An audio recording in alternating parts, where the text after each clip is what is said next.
since day one. Honda, official vehicle of the Toronto Blue Jays and proud fan since 1977.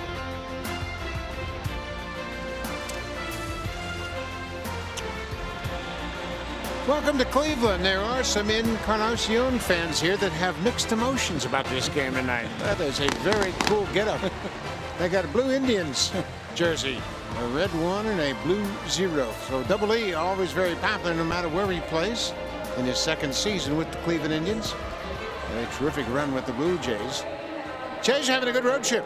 4-2 on a road trip so far, despite the fact they're hitting just .229 on the road trip, but they've hit 9 home runs over those 6 games. That has really helped them a lot. John Gibbons contemplating his lineup without Josh Donaldson in it. They are 8-5 on the season. Curtis Granderson, the top of the order, then Teoscar Hernandez. He was recalled today. He had a great spring. His OPS was over 1.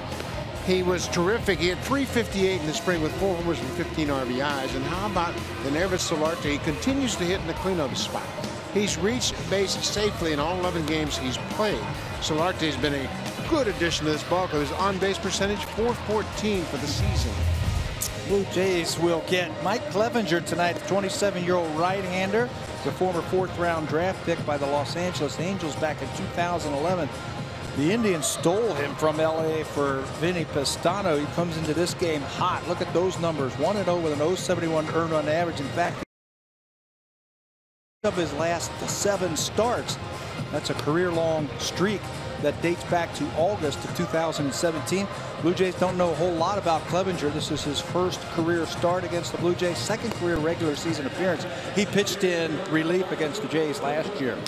He's been terrific as a starter. Take a look at the defense. The Indians have a good defense. They've only committed 4 errors in the outfield. It's anchored by Bradley Zimmer in center field, and the catcher is a former Blue Jay. Yeah, you got to be strong up the middle, and the Indians are strong up the middle. Yan Gomes will get the start tonight. He threw out his first base runner trying to steal the other day. Last year, 40% he threw out. He also picked off a runner at first base and hit the game-winning home run. Had some kind of game the other day against the Tigers. He gets the start tonight behind the plate. Gomes certainly found the home here, and they've got a terrific catching tandem with Gomes and Roberto Perez. And their best prospect is a catcher, too. Mejia. Curtis Granderson is set. Granderson has never faced Mike Clevenger. Here's the first pitch of the game. It is in there for a strike, and we are underway. Granderson's been terrific, batting .353, 12 for 34 in the early going. Look at his on-base percentage, .436. Not afraid to take a couple of pitches, watch a couple go by. He'll get his share of pitches and give that guy behind him a chance to look at tonight's starter. Off-speed pitch. He's out in front. Last start for Mike Clevenger. He pitched a career-high 7 1/3 innings. That was against the Royals.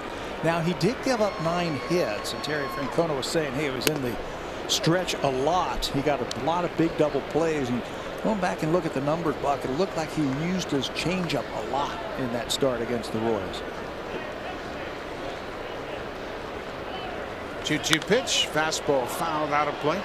Clevenger has really taken to this starting role over his last 7 starts going back to August 26th, a year ago. He's allowed 1 earned run or less in each of those 7 starts. He's had a 6-0 record with a minuscule ERA 0.64. That's another full count for Granderson. Yeah, and they weren't real sure what they were going to do with him this year. Was he going to be a starter? Was he going to pitch out of the bullpen? He said, I want to be a starter. He has taken it and taken hold of it. Granderson hits it high and deep to right. Naquin is there at the track and makes the catch right up against the fence. 1 away. Teoscar Hernandez, we mentioned he got off to a decent start. 4 games in AAA. He hit a double and 2 home runs after a terrific spring. You know, we watched him in spring training, and we watched how the ball came off of his bat. He hit the 4 home runs, had 15 RBIs. When you were doing the lineup, you're talking this OPS was over 1. And you say, okay, this guy's got to be able to make the team. Well, he didn't. But like Teoscar, he goes down there and just starts hitting with a smile on his face. First pitch swinging and grounds out. Kipnis has made a nice play behind the bag at second, 2 away. He does it with a smile on his face. He said, I'm going to go down there, but I'm going to be back soon. He got off to a pretty decent start with a couple of home runs, another extra base hits. Tell you what, he's going to play a lot. Yeah, he was a big spark for the club in September, and they hope to get the same from him here. So here's Justin Smoke. Smoke has gotten off to a 3-13 start. We mentioned the Blue Jays as a team haven't hit much on this road trip, just a 229 average coming into this game. They've had their share of clutch hits with runners in scoring position, and they've done a heck of a job of hitting long balls late in the game. 9 home runs on the road trip so far. Granderson with another extended at bat. He saw 6 pitches to start the game. There's a slow breaking ball. Clevenger will throw an occasional curveball, but not many. Majority of what you'll see fastball slider from Clevenger. Yeah, last time out just 10% with the curveball. Fastball on the inside corner. Smoke caught looking at strike 3. Good start for Clevenger. Marcus Stroman will take the hill here in Cleveland, looking for his first win of the season.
The Cleveland Indians. He's got another good ball club. Although they're not hitting much, they are winning ball games. They have won 5 in a row.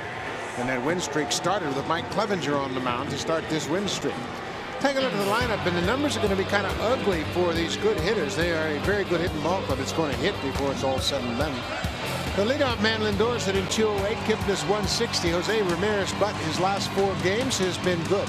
5 for 13, a couple of home runs and 3 RBIs, and then the former Blue Jay Edwin Encarnacion loves hitting against his former ball club. He's homered and driven in 5 against the Jays in his 2nd season here in Cleveland. Lots of balance and a lot of speed on the Indians. The job of trying to tame that lineup tonight is Marcus Stroman. Marcus in 2 starts is 0-1. Last time out, that was against Texas. It's first time in his career they threw more balls than strikes. He threw 95 pitches in 4 2/3 innings. But I think you got to give him a little bit of a bogey, I guess, because it was cold in Texas. Couldn't grip the ball, couldn't get the change up over, had trouble gripping the ball and throwing strikes.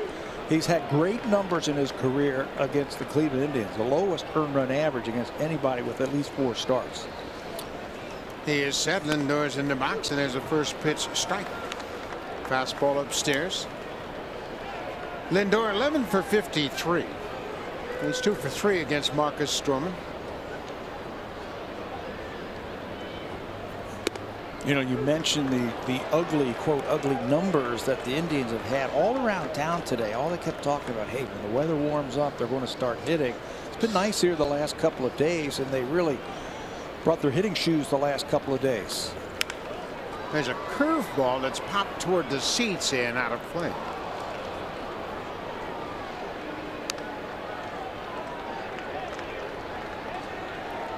Michael Brantley still trying to come back to 100% after ankle surgery. The Indians began their road trip on the West Coast, so they can't really complain about bad weather. Off-speed pitch downstairs. Maybe they're complaining a little bit about Shohei Ohtani. I'm sure they had to face him when they started in Los Angeles. Terry Francona's team can hit, and I think everybody knows it. It's just a matter of time. They have been winning games because they've been getting great pitching and playing great defense. And once they get that other piece of the puzzle going, and like I said, the last 2 nights against Detroit, they really pounded the ball against the Tigers. Once they get that going, this is the team to beat in the Central. No question about it. They have the pedigree and they have every aspect of the game covered. Breaking ball. That's going to drop for a base hit into center field. Grichuk over to play it off. Back into the infield. Lindor with a leadoff single. Defensively, the Blue Jays have committed 8 errors. Ground ball double plays have been terrific for them, but they have a new left fielder who gets a start in his first game back in the big leagues. Brings a lot of athleticism to the table for the Blue Jays, offensively and defensively. He's got a terrific throwing arm. He covers a lot of ground. He came up as a center fielder. Might be a little bit more suited to left field. He gets the start tonight. We might be seeing his name penciled in the left field there for a while for the Jays. Yeah, you bring him up here, he's got to play. Stolen base is a weapon for the Indians. Kipnis takes one down and away. Jason Kipnis, the second baseman. Mentioned he's hitting 160, just 8 for 50 so far this season. Had a big night yesterday, hitting a couple balls back through the middle.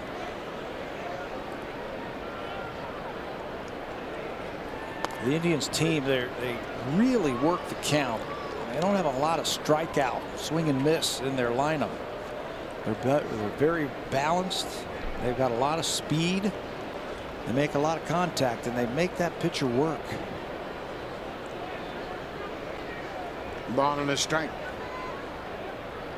Lindor not running. Pulled the smoke. Bobbles it, and all he's going to do is get the guy at first. He got ahead of himself a bit, so anxious to start the double play, but he bobbled it and then decided, hey, I got to get an out, so he steps on the bag to retire. Kipnis with that. Lindor's in scoring position. That's happened a couple of times on this trip now, where the Blue Jays look like they have a double play or a chance for a double play, but they can only get the out over at first base. Anything on the ground like that, I think it's better to be safe than sorry. Smokey did the right thing and just getting the out at first base. It's unfortunate because that brings Jose Ramirez to the plate with a runner in scoring position, and Ramirez over his last 4 games has been hot. This is a balanced attack, and I don't care what their averages suggest. You give them extra opportunities, they're going to take advantage of it. Right, they're pesky hitters. A lot of switch hitters in the lineup. We'll watch the defense of the Blue Jays, how they play it straight up, because they spray the ball all over the field. There's not a lot of pull type of hitters in this lineup for the Indians. Maybe Encarnacion, we might see 3 infielders on the left side, maybe Alonso, but that's it. Everybody else sprays it from gap to gap. The shot inside with that fastball, but just missed. Ball and 2 strikes. Lindor has a steal of 3rd this year. He is 3 for 4 in stolen bases. The Indians themselves have 3 steals of 3rd. Another inside pitch, trying to get it to run back over the plate. Didn't have that pitch, excuse me, Buck, also down in Texas, I think because of the weather. Cold front came in, and Marcus just couldn't get that fastball in the lefties or that changeup over. Breaking ball in the dirt. Another extended at bat early in this game for the Indians. 3-2. Marcus looking for his first win of the season, and I think we all give him a pass for that last start down in Texas. It was just a miserable night. I think you might have to give him a couple of passes. Remember, he missed some time in spring training. Set him back just a little bit. Yeah, I agree with you. He had that shoulder inflammation in the spring, and although he ramped it up very quickly, he still doesn't have the repetitions you need as a starting pitcher to become consistent. Pete Walker's aware of that. So he came out and he threw 5 innings in his first start against New York. 85 pitches, 95 in his last one. So you might see the real Marcus Stroman tonight. Ball 4. Down for ball 4. Ramirez will go to first, and that'll bring up Yonder Alonso. Again, his defense isn't always reflected by errors. And that defensive play at first base where Smoke bobbled the ball looms as a big play this inning. Potential double play ball. Even if they got the lead runner, you might have seen him pitch a little bit differently to Ramirez, but with the runner in scoring position, he's so good at hitting with runners in scoring position. And you know what? We'll just pass him over to first base and pitch to Alonso. Yonder Alonso in his first season with the Indians has hit a couple of home runs and driven in 7 so far. Goes after the first pitch. That's going to be a base hit. Lindor's around third. He's going to score. Ramirez goes to third. Yonder Alonso jumps on the first pitch and drives in the first run of the game. Sounds like he might have broke his bat, but you've got some speedsters on the bases. One of them is in scoring position. You're not waiting around. Marcus Stroman can roll the ground ball as well as anybody, but this ball is up. Looked like a breaking ball. He hits it softly in the center field, and that allows Lindor to score and Ramirez to go first to third. You got a ground ball pitcher, and anything that's belt high, you got to be swinging on the first pitch. The Cleveland Ball Club is a very good low ball hitting team, but Stroman has to pitch to his strength, and that's the bottom of the strike zone. 1 out. Edwin Encarnacion takes the first pitch strike. Edwin off to his usual slow start. He's a notorious slow starter. 8 years with the Blue Jays. Gets jammed on that and fouls it back. I'll tell you what, though, when he finds it and he starts to get that timing at the plate, there are the numbers I'm talking about right now.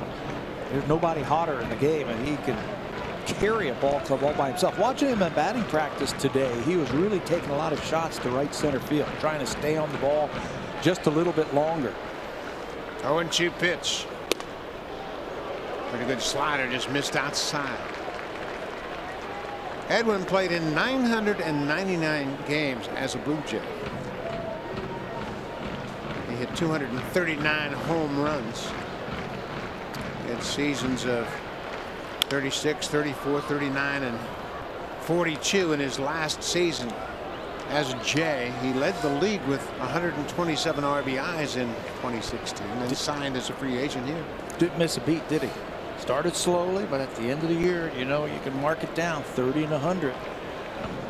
What he does is he covers that plate. He stands off the plate. He's got an open stance, but he can cover that outside pitch, and they're going back out there again. He went after it, called for the swing and miss. 10 strikeouts in his last 20 at bats. He's not quite there yet. Big strikeout for Stroman, second out of the inning. When he rocks back, that's when he gets hot. I suspect we're going to see some more breaking balls from Marcus Stroman tonight. I mean, that is his strength. And he got away a little bit from that in that start down in Texas. This is Tyler Naquin, the right fielder.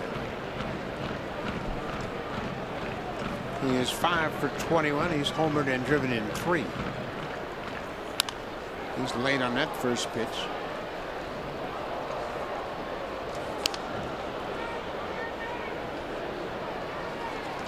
Third straight year he has made the opening day roster as part of the Cleveland Indians. Yeah, one of the more thrilling trips around the bases against the Blue Jays right here. An inside the park home run helped beat the Jays. The Indians in their press guide have a list of the top 10 moments in Progressive Field history, and that's one of them. August 19th, 2016, a walk-off inside the park home run.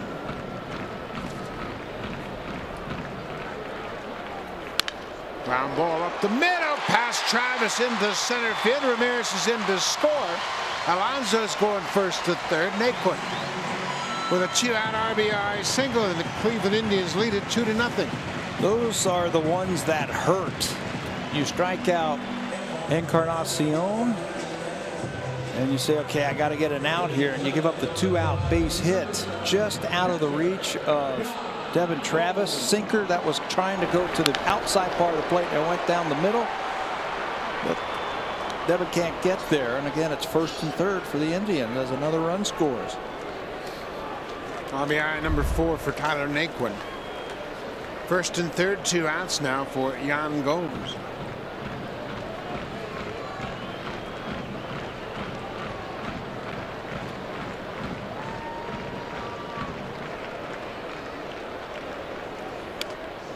First pitch breaking ball. The Indians set a season high with 9 runs scored and 15 hits last night against Detroit. They had 5 different players come up with multi-hit efforts. So they're starting to come around. Yeah. The weather's been nice here the last couple of days. They can take off some of the layers because it's not 35 degrees out. And they're the numbers you were just talking about. First 11 games as a team, they hit 158 over the last 2 games against Detroit. The bats came alive. Every 7 runs a game. Brad Mills, the bench coach for Terry Francona. They have worked together a long time. Gomes strikes out. That ends the inning. But Cleveland scores 2 runs on 3 hits. They leave a pair, and they've taken an early lead. First of 3 here in Cleveland.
That shoulder that bothered him in spring training just wasn't getting better, and Donaldson said as much on Wednesday in Baltimore when he said, look, it's not like I'm regressing, but I'm not feeling 100% or anything like that. Now, Donaldson had imaging done, and the Blue Jays say the shoulder has no structural instability or new injuries. But Donaldson's ability to throw is nowhere near the level he wants it to be. Josh is now down in Florida. He's going to begin a throwing program where first they want to get the inflammation out and then get some strength into the arm. The earliest he can return is a week from tomorrow in New York, but it's unclear, Buck, of whether or not he'll be activated after that 10-day DL stint is done. Yeah, Rash, there's nothing automatic about a 10-day DL stint, and obviously you got to find out the root of the problem first, let it calm down, and then build his strength back up. But Josh hasn't been right since spring training. You take a look at his throws even during warm-ups, and you could see there was no extension, there was no carry, there was no life on his throws. And if it was a dead arm, like they were saying, you would see some improvement after a couple of days, and we haven't seen improvement. No. So for a while they will be without Josh Donaldson, and Solarte more than likely will get the majority of the work at third base. Solarte has reached base in all 11 of his starts. He's been in a situation where he can get on base, and he has drawn 9 walks, and his on base percentage is .414. He's that good at bats, and when he gets ahead in the count, that's where he does his damage. Breaking ball, he waited on it, and he's going to be thrown out. Clevenger takes the throw from Kipnis from the right field grass. Indians were out here today working on that play where they are in the shift where the second baseman is in short right field. They're working on them taking ground balls off the grass, first of all in the outfield, and then hitting a moving target from a long distance, and they were perfect at it. So Russell Martin, the catcher, will step in with 1 out. Martin on this road trip just 2 for 15, but he has homered. One of the 9 home runs the Blue Jays have hit in their first 6 games on this road trip. They have homered in 12 of the 13 games this season. It's the most in the majors.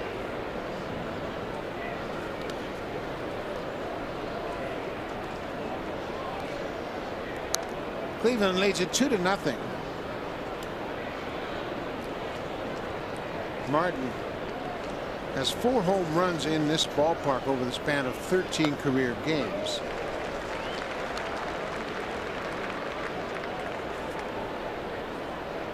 He did not play on Wednesday in Baltimore, so he's had 2 off days.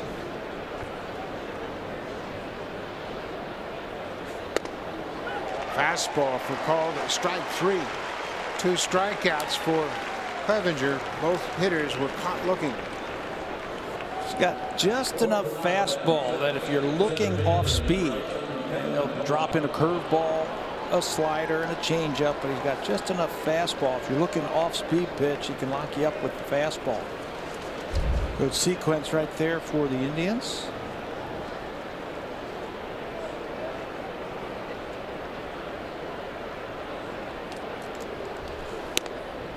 Off the plate outside for ball 1. Kevin Pillar. Pillar's had a good road trip. 8 for 25 with a home run, a .320 average. Everything's down. Pretty impressive so far from Clevenger. The Indians pitching staff, their staff and their defense, it's a tough combination to beat.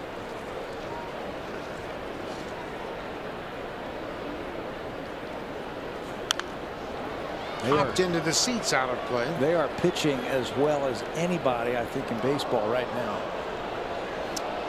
Cleveland's pitching has held the opposing batters to just 9 total runs over the first 7 games of this homestand. You see what the rotation has done over their last 8 starts. Look at the average innings per start. They're averaging getting into the 8th inning. You don't think that makes Terry Francona's job just a little bit easier? Well, and that's the whole point of baseball. You get good starting pitcher, you're going to be in every single game. Corey Kluber will go to the mound tomorrow.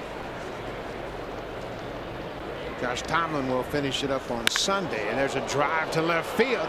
That ball's going to be up and off the wall. Rajay Davis plays it on the warning track. Kevin Pillar comes up with a 2-out double. His 3rd double of the season, first hit for the Blue Jays. Consistently on this road trip, has anybody hit better than Pillar? I don't think so. He looks comfortable at the plate. He's hit breaking balls. He's hit fastballs. He's hit it the other way. Now he's hitting for some power. That's a center cut fastball that Kevin's going to turn on. And I think in any other ballpark, that could be a home run. That's a high wall in left field. It had the distance, and it hit high off that wall. Another extra base hit for Pillar. Aledmys Diaz is batting in the 7th spot tonight. He's a first pitch swinger, and he goes after that first pitch breaking ball and waves at it. Yeah, and Clevenger knew it too. He's an aggressive swinger early in the count, so he threw him that slow curveball.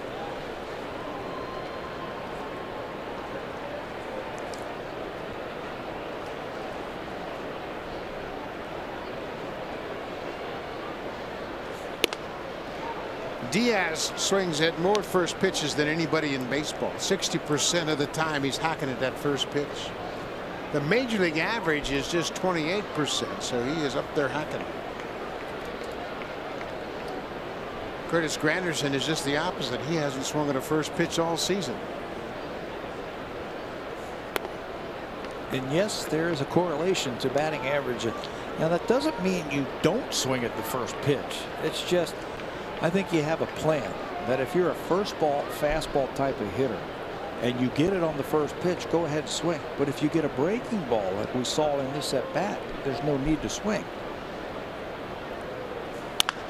Ground ball. Ramirez at 3rd, cuts in front of the shortstop, and that'll end the inning. So Kevin Pillar gets the first hit, a 2-out double. He is stranded at 2nd, and Cleveland has a 2-0 lead as we head to the bottom of the 2nd.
get Blue Jays home screen icons and features such as the MLB TV Game of the Day, pitch tracking, in-game highlights, live radio broadcasts, and more. You can download MLB At Bat today. Buck, that's where Derek Jeter may watch the Marlins and the Yankees. He says he's not going back to the Bronx for that one.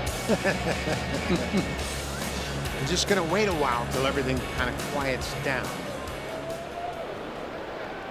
So we are in the bottom of the second. Cleveland jumped on Marcus Stroman early. They scored 2 runs on 3 hits. Took advantage of a misplay at first. And they chased Kipnis ball. Bradley Zimmer can really run. You better unload in a hurry. He's out by half a step. One pitch, 1 out. He chews up the turf, doesn't he, when he goes up that first base line? Long strides. And if you hesitate ever so briefly, he's going to beat it out. Even a routine ground ball to shortstop. He made that one close.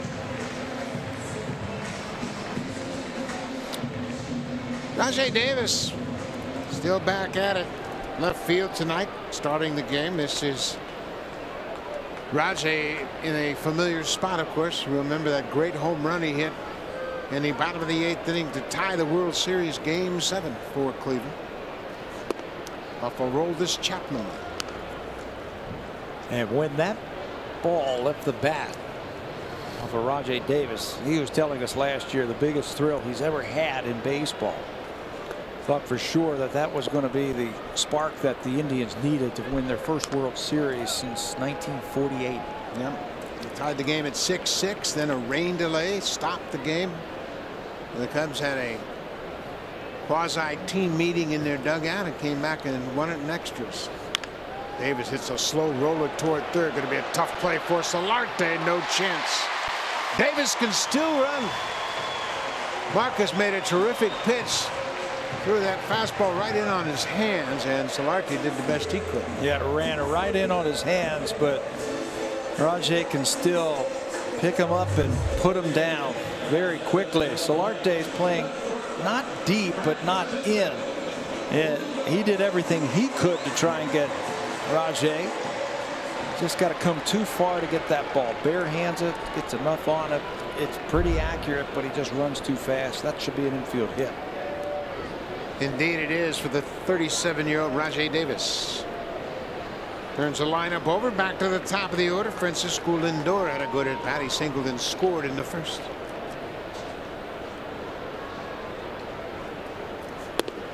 The Indians are 12 of 14 in their stolen base attempts. They lead the American League in stolen bases.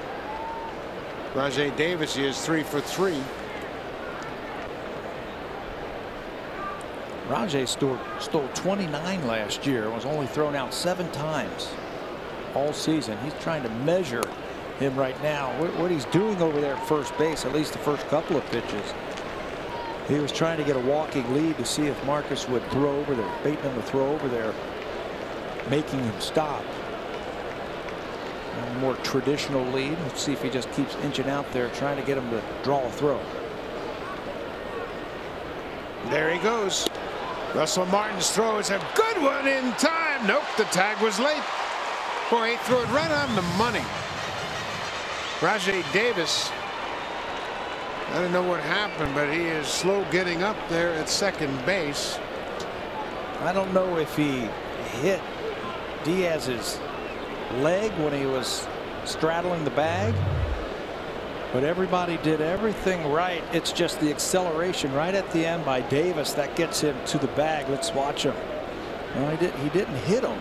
I think his helmet hit him. Watch the helmet as it flies off his head. Boom, boom, and it came back and hit him after it bounced on the dirt. When Diaz swiped for the tag, he hit the helmet inadvertently, and it slammed up against Rajai's head. He may have. Did he cut him? Caused a laceration, yeah.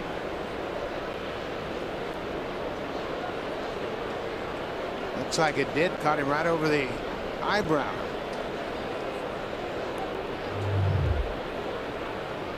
Watch the tag, and he hits the helmet and knocks it right back into Rajai's head.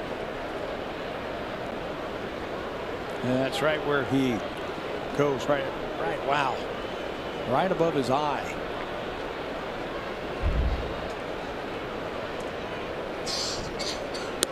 Got a little mouse up there like a boxer.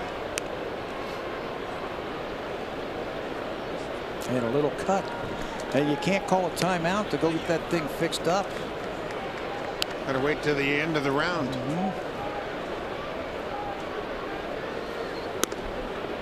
Must have made a heck of a throw. Everybody did everything correctly. The pitch, the throw, the tag, everything was right there. But Davis had that acceleration right at the end that we've seen for years. It looks like they're going to put a butterfly on it and see if he can just try and finish this game. There's the tag. In fact, the sharp edge of that helmet hit him, and now they're going to put a big bandage over it. Andrew said, I'm okay. I'm going to stay in this game. So he picks up his 4th steal. Hasn't been caught yet. He led the American League with 43 steals in 2016. Caught just 6 times. At the age of 35? Yep. It's a big part of his game.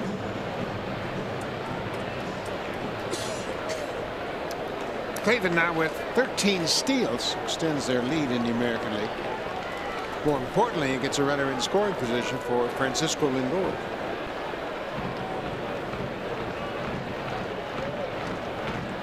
Two balls and a strike, 1 out.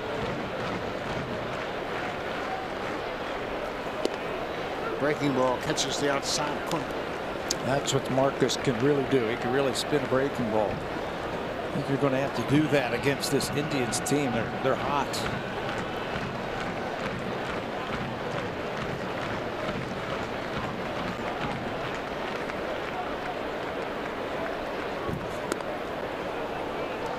Missed away. Full count to Lindor. Ramirez in the 3rd spot. Kipnis is batting 2nd. Tough to keep that runner at second base. Diaz is trying to sneak in behind him, but he has to get himself into position because they slap the ball all over the place. And you see how he leaves so early. This is driven deep to right field. It's over Grichuk's head. Bounces off the wall. Davis is around 3rd. He's going to score. Lindor with a head first slide. And it's 3-0 Cleveland.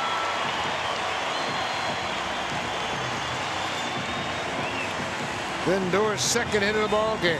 He drives in his 5th run of the season. You can see Terry Francona asking Rajai Davis if he is indeed okay as he got into the dugout. He is such a good hitter. In batting practice every day, 3 from the left side, 3 from the right side. He works so hard. As soon as that ball got over the head of Grichuk, look at the 2nd gear he finds to make it into second base.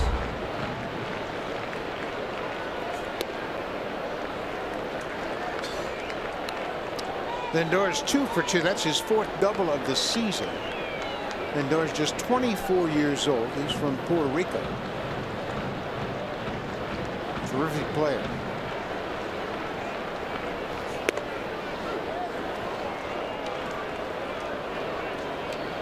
Jason Kipnis, he hit that hot shot to Justin Smoke back in the 1st inning. Looked like it was going to be a double play. But Smoke bobbled the ball, had to step on the bag, just take the 1 out.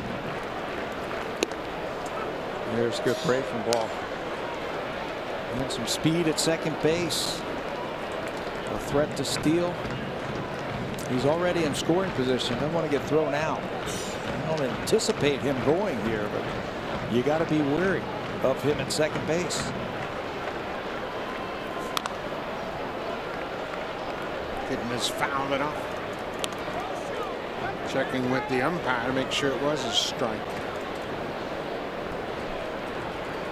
Rajai Davis got an infield base hit with 1 out. And then he stole second base and scores on Lindor's RBI double.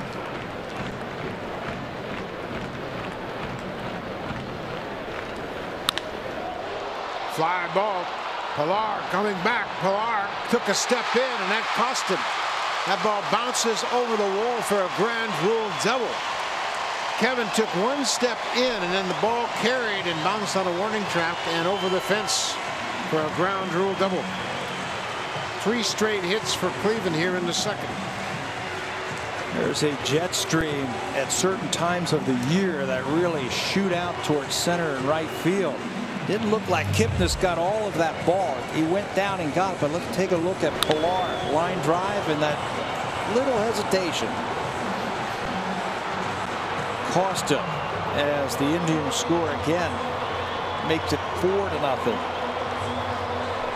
That's one of the hardest balls. The line drive right over your head. Your first reaction is you want to come in and get it. But that time, the drop step was needed.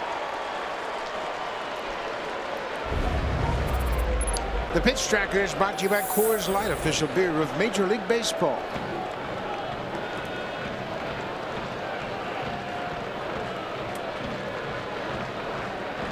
For nothing Cleveland. Ramirez takes the first pitch strike. Tim Meza loosening up. He had a chance to throw on Wednesday night in Baltimore in the bullpen. Didn't get into the game.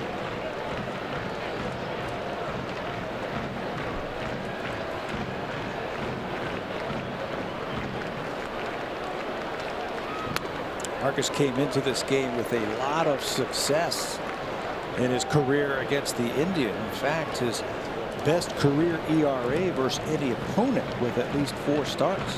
His career ERA was 2.17 against the Indians. He also pitched a very good game in Game 3 of the championship series in 2016, matched up against Trevor Bauer at Rogers Center. Top of the 6th inning, it was a 2-2 game. Jason Kipnis hit a home run. Kipnis just hit that ground rule double. Ramirez strikes out.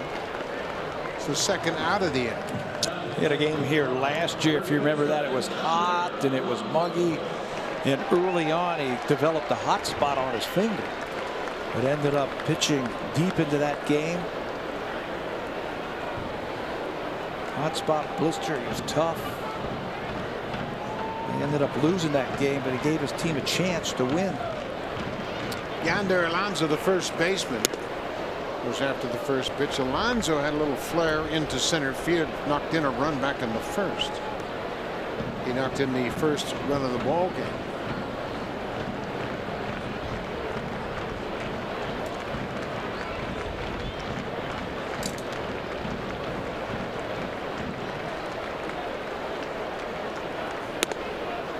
Upstairs.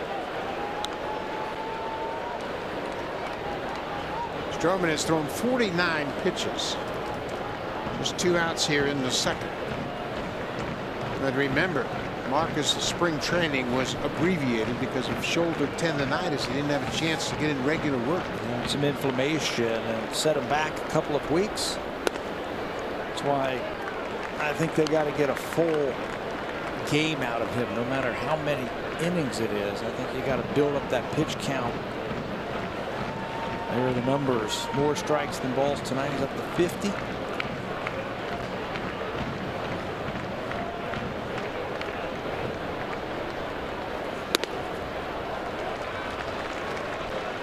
He threw 85 pitches in his first start, 95 in his second start.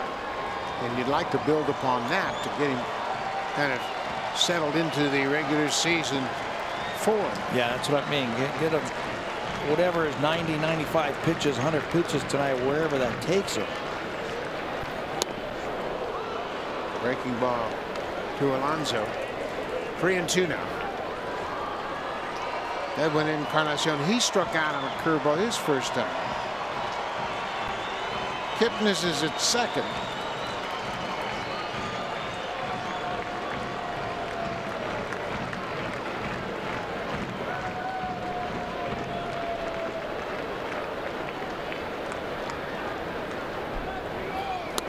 Another breaking ball. Alonso strikes out. But the Indians get 2 more runs on 3 hits, back-to-back doubles by Lindor and Kipnis, and they've taken an early 4-0 lead.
Just 156, so don't expect them to come back from too big a deficit. Rajay Davis is okay. He's got a different bandage on his eye. His helmet hit him in the side of the head during that head first slide, stealing second. Looks like he might have to get a stitch or two at the end of the game, but he wants to finish this one. Randall Grichuk, everybody knows he's off to a tough start. 3 for 39 with 14 strikeouts.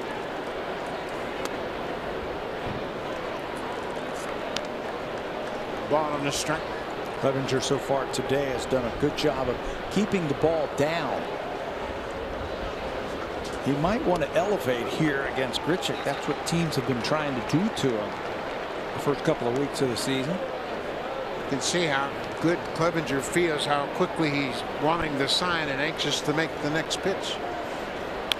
Breaking ball, Grichuk fouls it off. That's where you go back to that the saying, okay, do you pitch to your strengths or the batter's weakness? And right now his strengths, pounding that strike zone with a good fastball.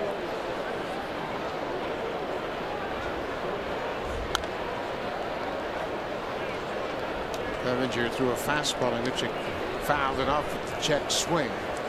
Former reliever has made a nice transition to the rotation. Yeah, and he said, I want to start. And he went to spring training and he worked hard and he won that 5th starter spot. And that's what he's going to have. Fastball, slider, change up, curve, and then the slow curve ball is going to get him. Clevenger has faced 8 men. He has recorded 3 strikeouts first time through the order. Now the number 9 hitter, Devin Travis, will step in. This is a good curveball. Yeah, pump that fastball that many times and it throws off your timing as a hitter when you take that much off of it. Last time out, he used the curveball just 10% of the time. More changeups against the Royals. Devin Travis did not play Wednesday in Baltimore. Trying to get his bat going a bit with another breaking ball. That may have been a slider. Devin was 0 for 4 on Tuesday with a couple of strikeouts. 0 for 3 in a hit by pitch on Monday, and there's another strikeout for Clevenger. He makes quick work of the bottom part of the order. 2 away. Mentioned Clevenger making a very effective adjustment over his last 7 starts going back to last August. He's 6-0. And look at the ERA. 0.64. His whip is very good. Strikeouts more than a strikeout per inning over 9 innings. Averaging 6 innings every time he takes the mound over those last 7 starts. He hasn't given up a home run, and his strikeout to walk ratio is an excellent 3-to-1. That was 2 starts against Kansas City, Detroit, the Angels, and 1 start against Baltimore. And 43 strikeouts in 42 1/3 innings. I don't think the Indians thought they were getting that type of pitcher when they got him from the Los Angeles Angels. It's an embarrassment of riches for the Indians as far as starting pitching goes. It is, isn't it? I mean, from Corey Kluber, Tomlin, Carrasco. I mean, they even have Danny Salazar on the disabled list, and he's got maybe the best arm. They've done a good job here of evaluating talent and developing pitchers. Trevor Bauer, he's throwing as well as anybody right now. He was great yesterday in beating the Tigers. Granderson, another extended at bat. It's a full count. He had 6 pitches in his first at bat and flied out to right. Ground ball. Alonso will take it himself. 3 up, 3 down. No problem for Mike Clevenger. His ball club has put up 4 runs and he's taken it from the hill.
You talk about home run hitters. He's the best of the bunch since 2011 as far as hitting the most home runs.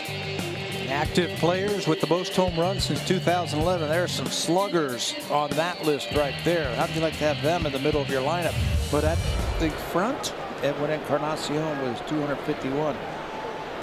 Giancarlo Stanton is playing in his 1,000th game tonight. And he's on that list as far as most home runs through 1,000 games. He is 4th all time for the most home runs over the first 1,000 games of a career. Ryan Howard, Ralph Kiner, and Harmon Killebrew, the only players that have hit more home runs in their first 1,000 games. Edwin struck out on a curveball his first time up, one of 4 strikeouts that Stroman has recorded.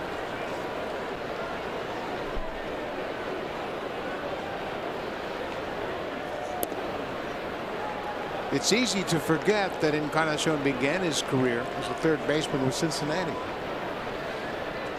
First year was 2005 as a 22-year-old.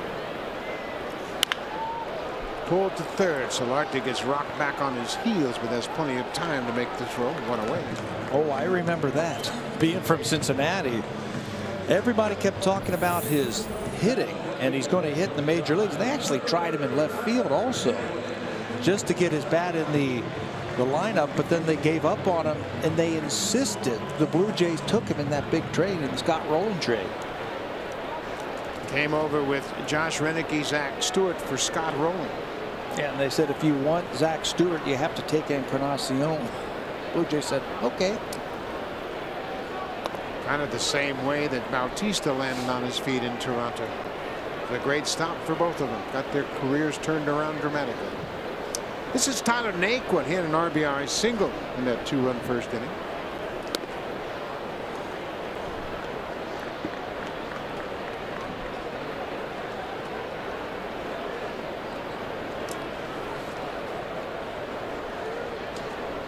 Naquin is going to be getting some playing time now that Lonnie Chisenhall is on the disabled list with another injury. Chisenhall went on to DL on the 8th of April. That's when Naquin was called up. This is his 4th game since coming back, and he is 4 for 10. Trying to make sure he continues to get playing time. This was the player who was sent out, right? And he drove down to their AAA team in Columbus, maybe 2.5 hours from here. Had to turn around and come back. Terry Francona says, I hope he turned things around while he was in the minors. Evan Travis right on the edge of the grass makes the play. 2 ground ball outs for Stroman here in the 3rd. He did turn it around, right? Turned his car around. Turned his car around and came right back up I-75. So Yan Gomes, who struck out to end the bottom of the 1st, will step in with nobody on and 2 outs.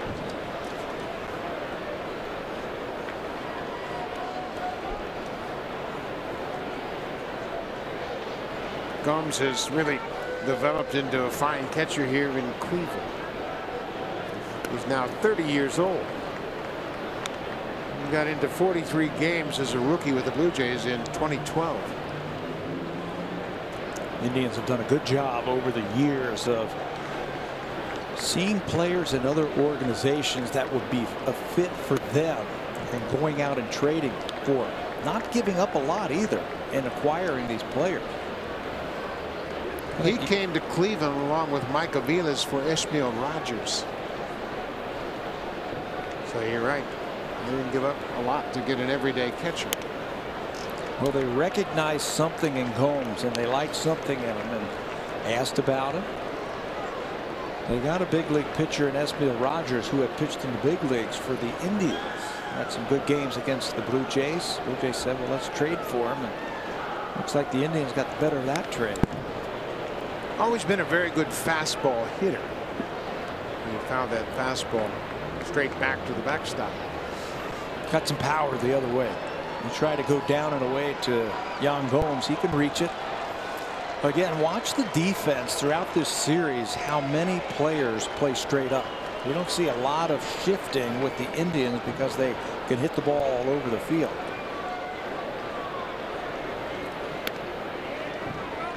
Gomes goes to first. The appeal down to Mark Carlson is called a ball, so it's the second walk issued by Stroman.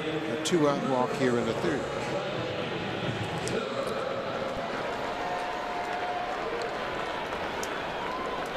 Bradley Zimmer will step in and ground out the shortstop. His only time up.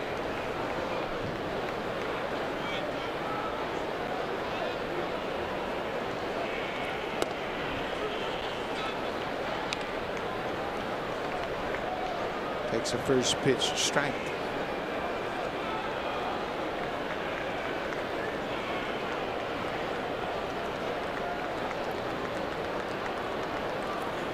Fastball upstairs missed. The ball on the strike. Zimmer is one of 3 first-round picks in this starting lineup tonight. Lindor, Naquin, and Zimmer, all first-round picks by the Cleveland Indians, and that's making good use of your top pick. Yeah, and that top pick for Zimmer was 21st overall. You know, it wasn't a top 10 pick. They found value at 21 overall, and I think this kid's just getting ready to turn it on as a big leaguer.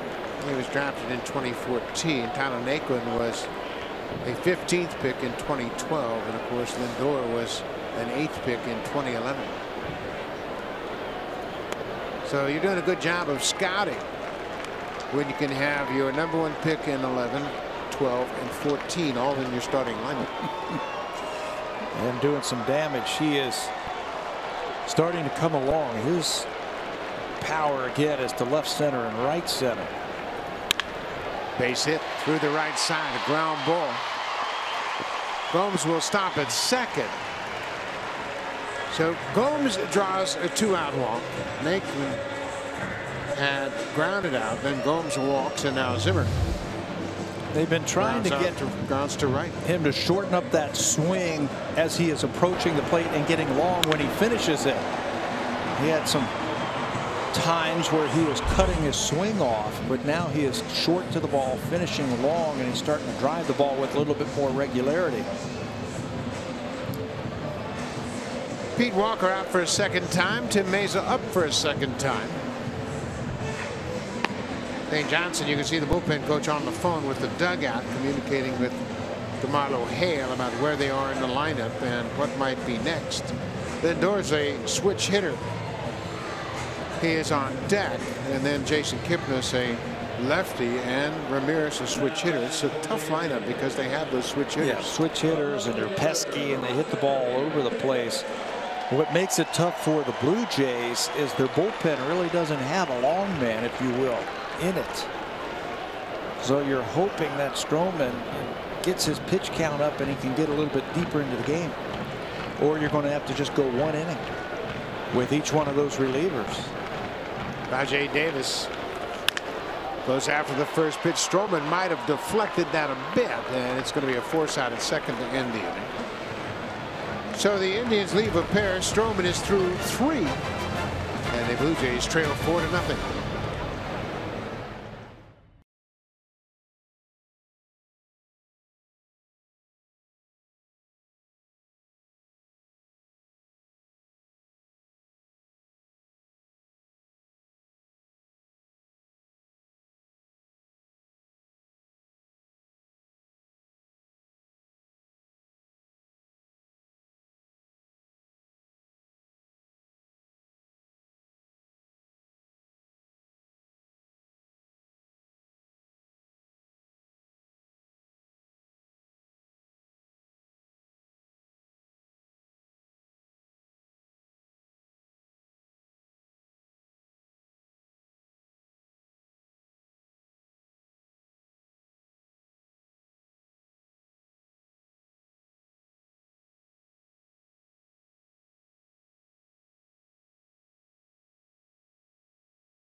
Teammate gave him continues to echo in his mind. It was Jose Altuve's message to Hernandez that was, when you get your pitch to hit, don't miss it. Teoscar said, it's not about me getting in the box and having a fight with the pitcher up there. It's about waiting for my pitch. It's about being patient. Lessons learned from the AL MVP. Not a bad way to go about it, Buck. Absolutely. And if you're going to go to somebody to seek advice about hitting, why not go to Altuve? And he did it then. It's great advice. You know, you don't have to hit all of the pitches. You only need one good one to hit. And I think that's what a lot of young hitters do early in their career. They want to hit everything instead of waiting for a good pitch. And that's part of learning your swing. Right. What's your strength? What can you hit? And what do you have to lay off of? And I think that's what every good hitter has to learn. It also goes to, you got to have a plan up there. That if you feel like you're a fastball hitter and you're going to look for a fastball at least early in the count, don't swing at the breaking ball.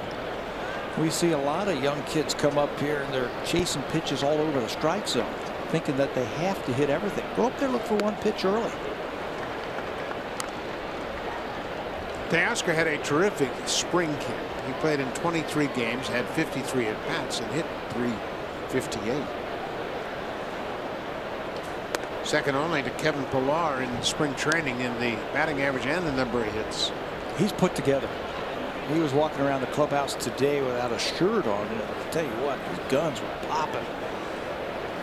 And when he hits the ball, there's a different sound to it. Very loud. Yeah, he made an impression last year, and everybody wanted to kind of discount that. Say it's September, you know, and everything else, but he brought that same swing into spring training this year. And we also mentioned that he had a double and 2 home runs in 4 games in AAA to start his season.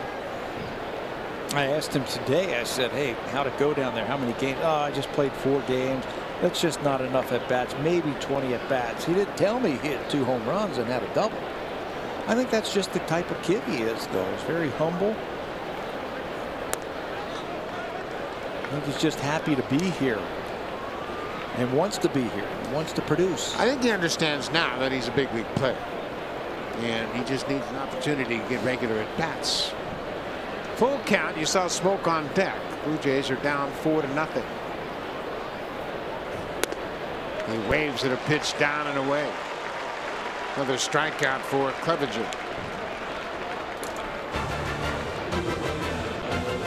The 2018 Civic. When it leads off, it leads for good. Honda, proud fan since 1977 and the official vehicle of the Toronto Blue Jays.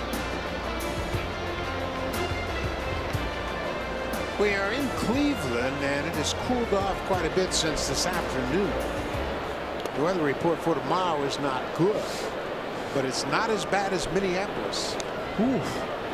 I called up Jack Morris today just to make sure everything was okay in Minneapolis. Says, Jack, how you doing over there? He goes, we're expecting 10 to 14 inches of snow. And that game has already been postponed tonight. So he was happy, Jack, today. Oh, yeah, real happy. He said, I got to get out the snowblower again, and it's April. Ball and the strike went out for Justin Smoke. 10 to 14 inches of snow. Tonight the forecast was for a low of 27, 100% precipitation, and winds at 21 miles an hour. That's for tonight. Dropping down to 24 for a low tomorrow and 18 on Sunday. You do that really well, by the way. Yeah. Reading the weather. Well, you notice I put my hand over the map at the same time. I know we need the green screen back here now. I'm impressed. Smoke takes ball 4. He draws the 1-out walk. It's only the second base runner for the Blue Jays, Terry Francona. They have really played well in this ballpark. It's a beautiful ballpark, and yeah, it's cold early in the season, but look at their record going back to the All-Star break a year ago, 34-9. Of course, that includes a 22-game win streak in August and September. Some of those were played right here. In fact, that last one they won was an incredible game where they came back to win it in the 9th inning with 2 outs.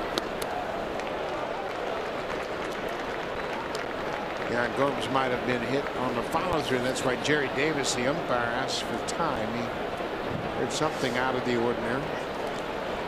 You know, against the Blue Jays, here it is again. It looked like a changeup, and Gomer just got out of the way, ducked out of the way of that backswing. Blue Jays have not had a lot of success here either. 0-3 at Cleveland last year. They've lost 4 in a row here in Cleveland. They're just 3-7 at Cleveland since 2015. This has been a tough place to play. Yeah, their last win here is August 20th of 2016.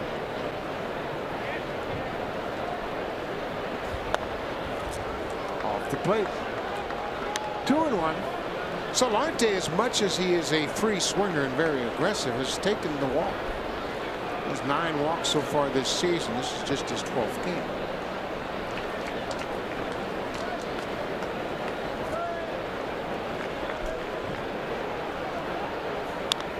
It's that one right off the end of the bat.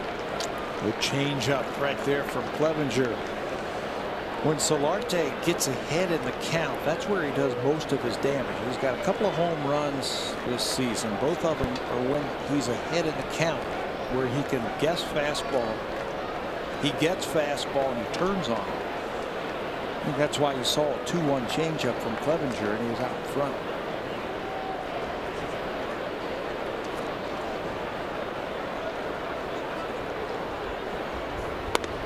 Now it's a full count. Smoke at first base. He's not a base stealing threat, and Russell Martin is on deck, so I don't think they'll start the runner here. They're not even holding him over there at first base.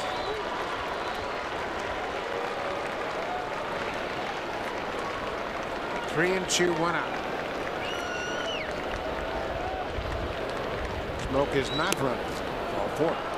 Back-to-back 1-out walks issued by Clevenger here in the 4th. Kevin Pillar hit a 2-out double in the 2nd. It's the only other Blue Jay base runner to reach second until this inning, when Smoke now has been pushed to second with a walk.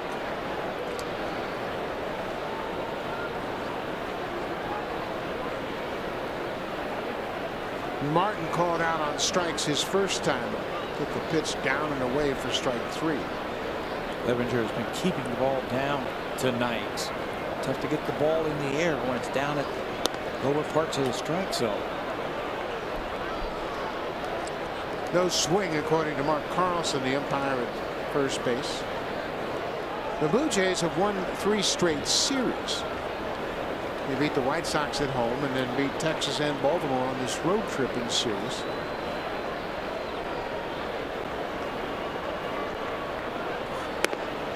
Another ball, and Yan Gomes is going to spend the mound visit. First one of the ball game for Cleveland. Yeah, he's lost his release point. Firing strikes, 1 over the minimum until these last 2 at bats. Walk Smoke, walk Solarte. Now he's going to draw Carl Willis. Well, when Gomes went to the mound, well, so I might as well go join him. It's going to cost us a mound visit. Might as well get my 2 cents in.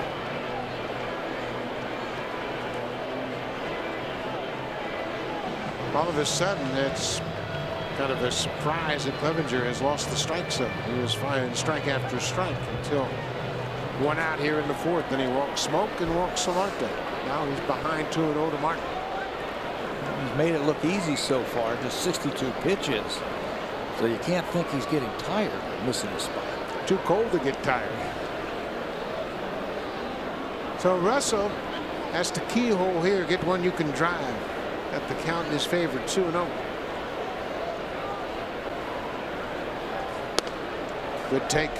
Now 3-0. Just because it's a hitter's count doesn't mean you have to swing. Yeah, that's where you can look for a pitch in a certain area. And Russell's had a great eye his whole career. That was a tough pitch and a 2-0 count to take. He had the green light, 3-0, and fouls off the fastball.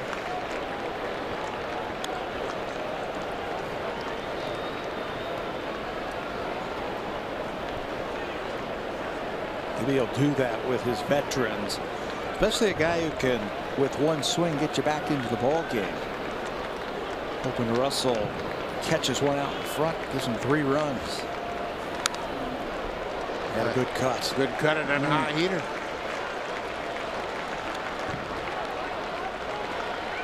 Still just 1 out. Kevin Pillar is on deck. He doubled. Smoke walked with 1 out. Solarte did the same right behind him.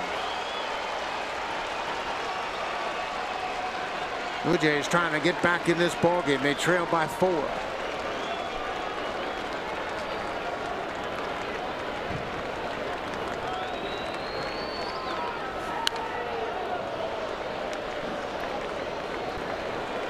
Russell's had 2 good fastballs. The first one was borderline tough pitch, but the last 2 he's probably disappointed. He didn't square them up. Yeah, he's saying, give me one more of those. My timing's good now. I got you. I got you measured. Give me one more fastball right there. This is when you start thinking about driving in 2 runs, not just 1.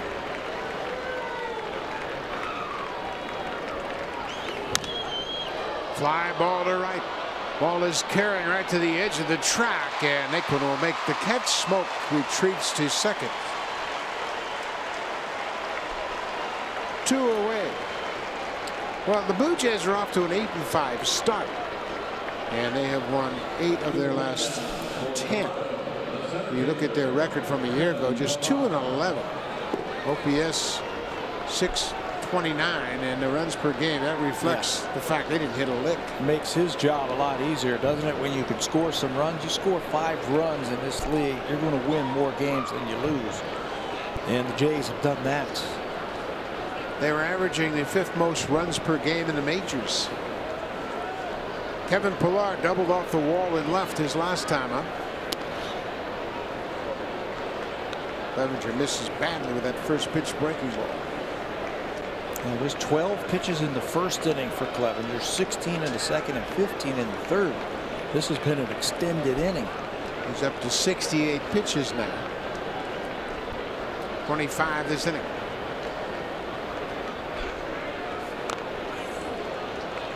Didn't mean to.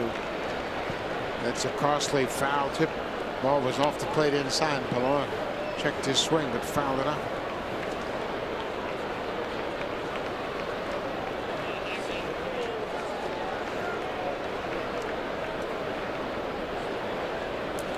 Smoke's at second, Solarte's at first, and Blue Jays trying to break through here in the top of the 4th.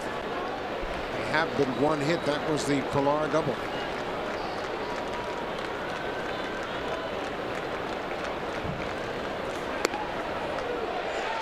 Tough strike. Outside corner, might have been low. That's the fastball that he was throwing early in the game. He got the call maybe that time. Got a battle.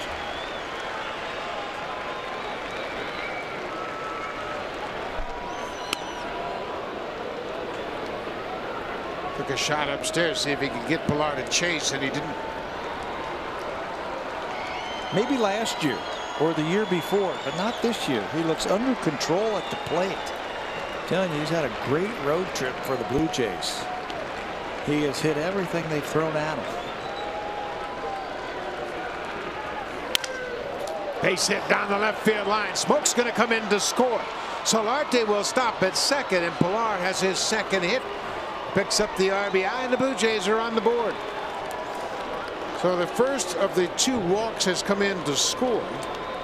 Kevin Pillar fought it off and flared it down the left field line for a base hit. Come up once again with runners in scoring position and get a 2-strike base hit. Watch how he fights off that fastball. He tries to bury it inside against Pillar, but he's hitting everything. He doubled off the left field wall his first time up. Now he's going to cash Smoke in with that broken bat base hit. Pillar is now 4 for 12 hitting with runners in scoring position. Aledmus Diaz goes after that first pitch again. Remember, we told you he swings at more first pitches than anybody in baseball. So the Indians, they read the same numbers.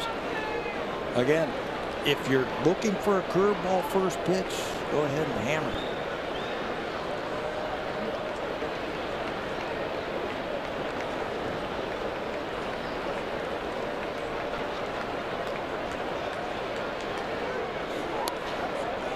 Tried to check his swing.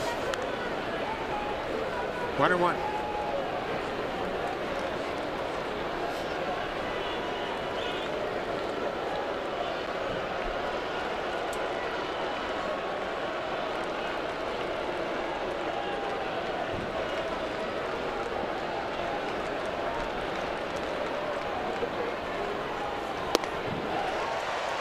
There's a slider there, maybe even a curveball. It was just 79 miles an hour.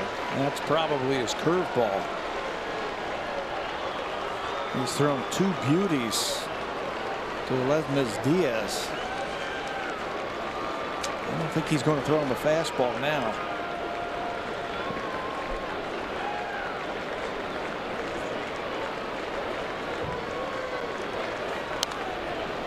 Boy, hung him a breaking ball out over the plate. Fouled it back.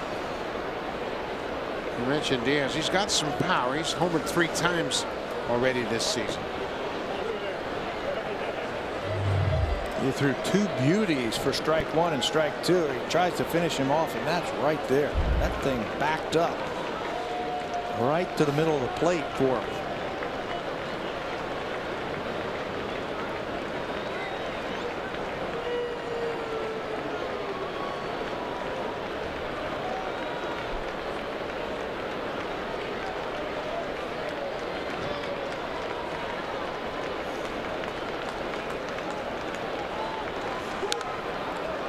Another ball that stayed up, fouled out of play.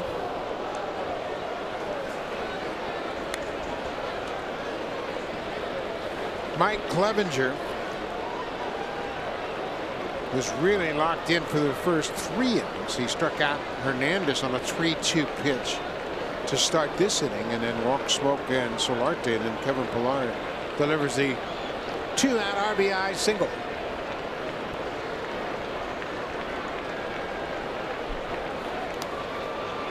That 3-2 pitch to Hernandez also looked like ball 4. So he hasn't had anything this inning. Basically, he's lost his release point. Can't find the strike zone. So if you're the Blue Jays, don't help him out. Make sure he comes into that zone with something you can hit. Fastball drilled to center. Zimmer is back. It's over his head and out of here. Home run, Diaz. He threw him 1 fastball and he didn't miss it. You know, I was thinking, okay, he's got to throw a fastball at some point, but you don't have to throw it for a strike.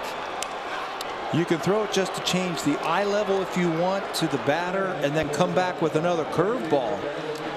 But he came with a fastball trying to get the punch out, and it cost him. Blue Jays, how about the 2-out Lightning? 4 runs. Home run number 4 for Diaz, and that's a big one. They threw him nothing but breaking balls, and then trying to sneak a fastball by him, and he drilled it over the wall in center. Popped out of play by Randall Gritchett. What a good at bat by Diaz. Fouled off a couple of tough breaking balls. There's the fastball, and he misses his spot again. I thought they would go up at some point in that at bat with a fastball. Let her high. See if he sees fastball out of his hands and then swings. They tried to go down and away, and it was right there. The Blue Jays have now homered in 13 of their 14 games this year. That's the 10th home run they've hit on this road trip, and it's a 7-straight game with a homer.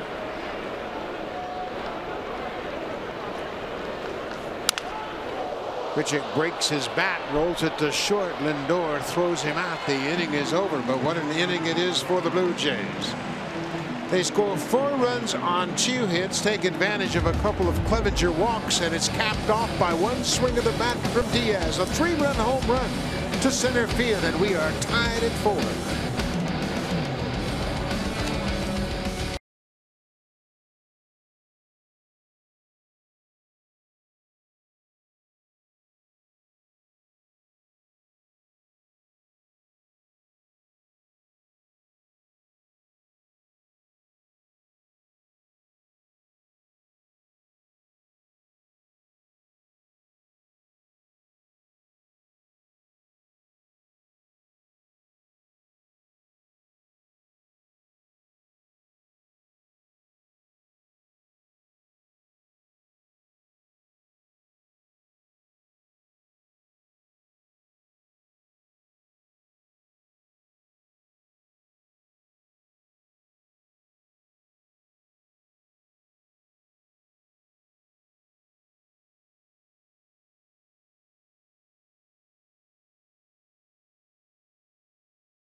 new ball game here in Cleveland. It's 4-4.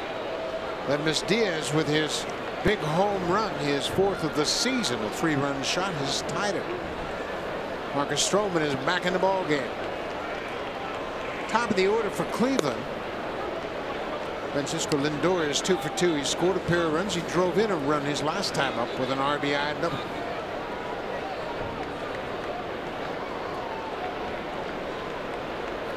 Oh, what's Mike Clevenger thinking right now? Throw the guy one fastball. I'm up by 3 runs. The game plan's throw breaking ball after breaking ball to him, and I throw one and I get burned. Now it's up to Stroman right now to get a shutdown inning.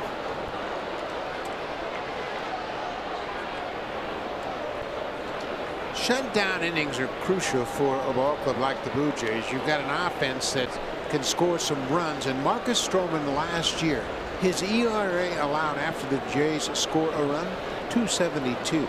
16 earned runs in 53 innings, and that's what he's pitching right now. One of those shutdown inning situations. Yeah, it's saying, boys, okay, you did your job. Now it's up to me. I'll do my job. Get you back in here.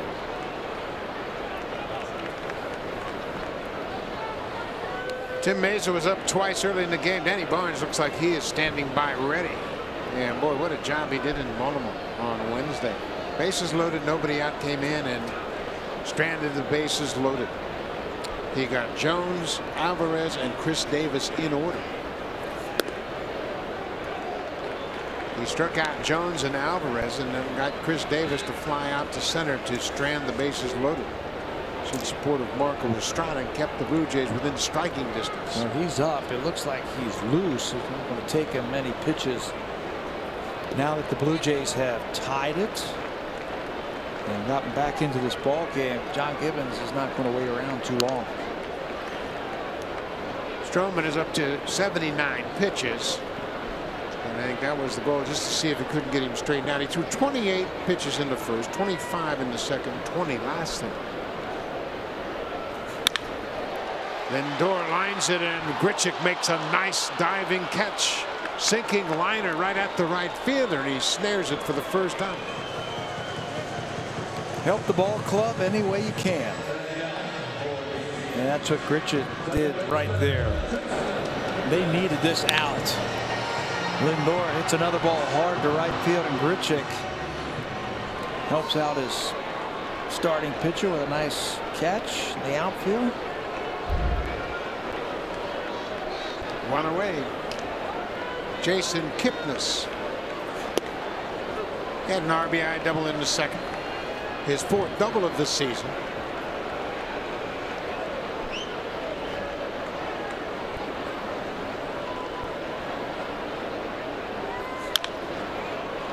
Off-speed pitch, fair ball. Smoke steps on the bag. 2 quick outs. Kipnis isn't real sure about it. He took a look at Mark Carlson, the umpire, first, and made the call.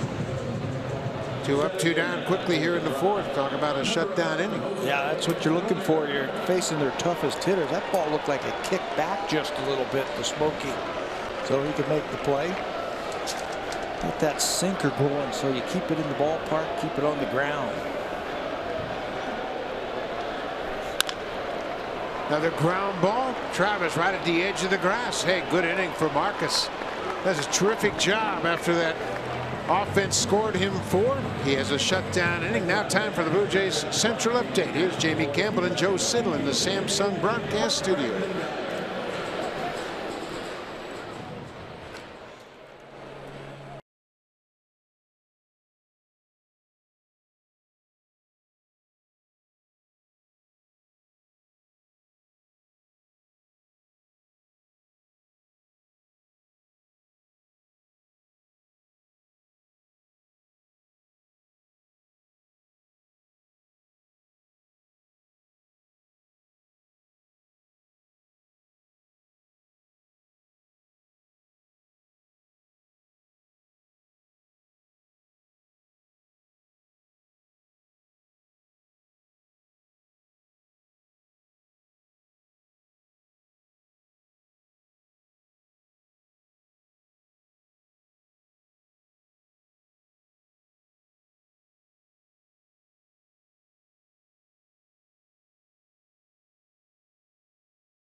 BJ7295 to earn My Blue Jays points tonight.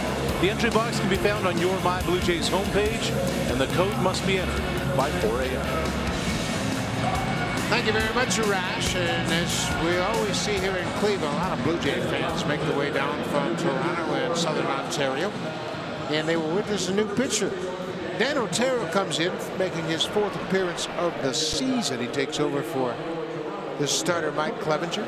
Perfect spot for Dan Otero, the veteran who's been with the Giants, he's been with the Athletics, and he's been with the Indians now. This is his 3rd season. Sinker, slider, he just comes in and throws strikes. Not overpowering, but he pounds that strike zone. And he's been a nice addition to that bullpen. He can give you multiple innings also. Devin Travis, the number 9 hitter. Clevenger, we talked about his start. The first time he started against the Blue Jays, he had allowed 1 earned run or less in each of his previous 7 starts. Didn't go so well for him tonight as the Blue Jays put up a 4 spot and knocked him out after 4 innings. Yeah, from a career high 7 1/3 innings in his last start against the Royals. Just 4 tonight.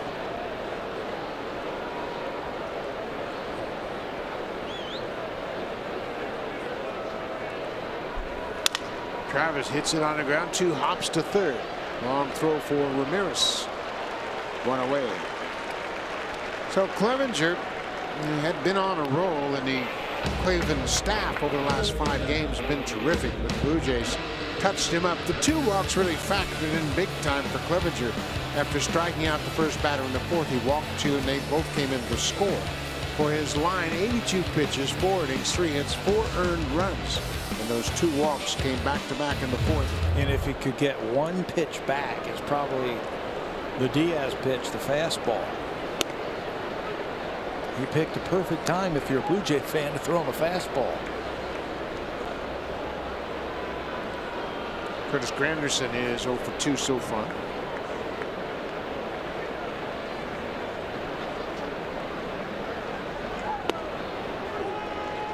Changeup. 0-2. Doesn't really wow you. Otero's been a good part of this Indians bullpen, and it's been a good bullpen for the last few years, serving in this role. Long man, multiple innings guy. Perfect complement to some of the fireballers that they've had down in that bullpen. Well, because Otero is a multi-inning guy, the Indians have just 7 relievers. They have the ability to stretch out their bullpen, and you mentioned the fact the starters are averaging 7 innings a start, so that'll help your bullpen out dramatically. This season so far, in this 5-game win streak, they've been even better. They've been averaging 8 innings. Terry Francona was talking the other day that he's trying to find some work for people like Otero. Swing and a miss. The throw to first is wide. That'll be an error on Gomes. Looked like a routine throw. Granderson hustling out of the box after swinging and missing. Little lackadaisical also from behind the plate. Didn't really jump on that ball. Didn't find it initially. Granderson playing hard all the time. Strikes out on another breaking ball. Gomes just goes up the line very carefully, picks it up, sidearms it away, and Granderson beats it out. Boy, look at Granderson. Just puts his head down and doesn't think about striking out. He said, I got a responsibility to respect the 90, and he does that. So he reaches after striking out. Now make it hurt. Granderson not really a threat to steal. He's been thrown out 1 time this year. 0 for 1 in stolen base. So that was that great throw by Gary Sanchez of the Yankees. Teoscar Hernandez in his season debut 0 for 2. He struck out on a borderline pitch in the 4th.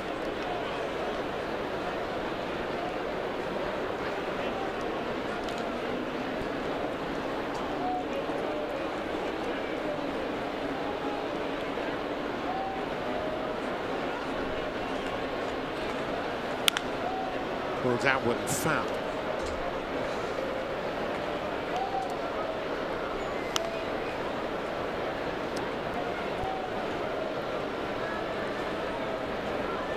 The Blue Jays faced Otero in Game 3 of the ALCS back in 2016. Remember when Trevor Bauer started that game and had the bloody finger? Otero came in to get out of the first inning. Worked an inning and a third in that game. Another inside pitch. You're masterful using the bullpen. I think everybody was throwing an inning and a third that day. Otero, Manship, Zach McAllister, Brian Shaw, Cody Allen, and Andrew Miller all pitched in that game because Bauer had that laceration on his pitching hand. A ball and 2 strikes.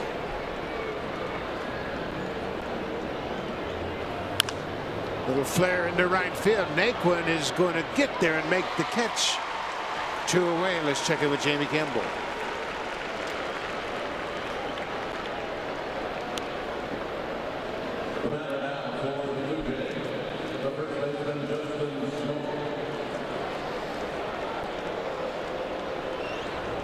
Chris Tillman had pitched very well against the Red Sox in the ballpark, and over his career he took a 10-4 record in 21 starts against the Red Sox, but not so well tonight. 2 innings, 6 earned runs on 7 hits. He's out of the ballgame. Boston, they just keep hitting the baseball. Yeah, Xander Bogaerts on the disabled list. That no problem. He got off to a great start this year. Eduardo Rodriguez making that start tonight. The former Oriole. Smoke hits it into center field, not that deep. Zimmer is there, and that'll end the inning. So Otero comes in, allows a base runner to read on the air by the catcher, nothing more. We'll go to the bottom of the 5th in this 4-4 game.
Home week for Edwin Encarnacion, exchanging hellos and stories with some of his old teammates.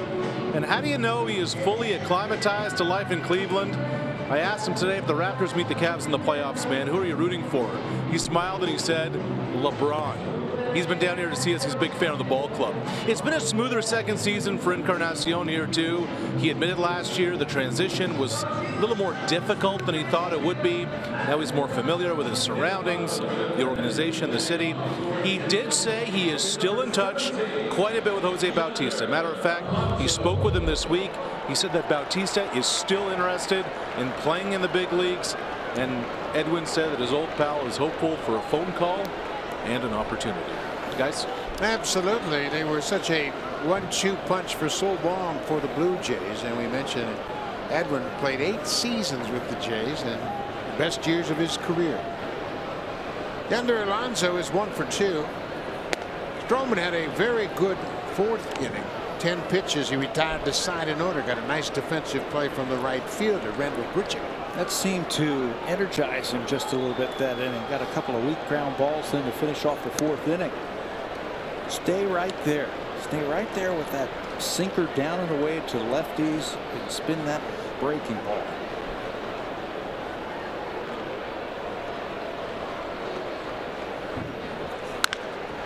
Ground ball, fair ball. Smoke will go to the bag and step on first. Alonso's retired, 3 unassisted. Stroman starting to get it together, and that's all you're looking for early in the season. Yeah, we know he gave up 2 in the first, 2 in the second, but all of a sudden things are starting to turn around for him. He's gotten into the flow of the game. We mentioned the 10-pitch 4th inning, and now he gets the first batter here in the 5th. Yeah, and unfortunately, because he had to work through those first couple of innings, that jacked his pitch count up. So this might be his last inning. Here is Edwin Encarnacion. Base hit up the middle. He got on that breaking ball and just grounded it up the middle for a base hit.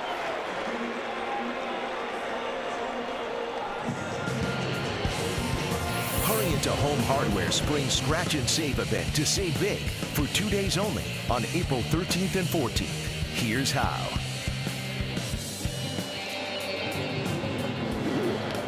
We're in Cleveland. This is the 3rd stop on this 9-game road trip. Lots of things going on here in Cleveland this weekend. The Rock and Roll Hall of Fame induction this weekend, tomorrow night. Cavaliers will play basketball in the playoffs, first game on Sunday night. And a lot of Blue Jay fans come to Cleveland for this series. Timeout. Yeah, there's lots happening in the city. There's a film festival going on. This will be the final weekend of that film festival, and this has a lot of visitors here as well. Tyler Naquin, the right fielder. Surprised a little bit that the Blue Jays are electing to hold Encarnacion on with a left-handed hitter, Naquin. They can play behind Encarnacion. There's been some balls pulled to the right side already tonight. Here's the hole at Naquin. You got to figure he's going to try and yank the ball to right field. He pulled the ball on the right side of the infield his last time up, grounded out 4-3. Blue Jays, they turned so many double plays, they're probably trying to keep Edwin close, but in this day and age, that's not necessary. Yeah, Edwin's not really a threat to steal. And you can't break up a double play.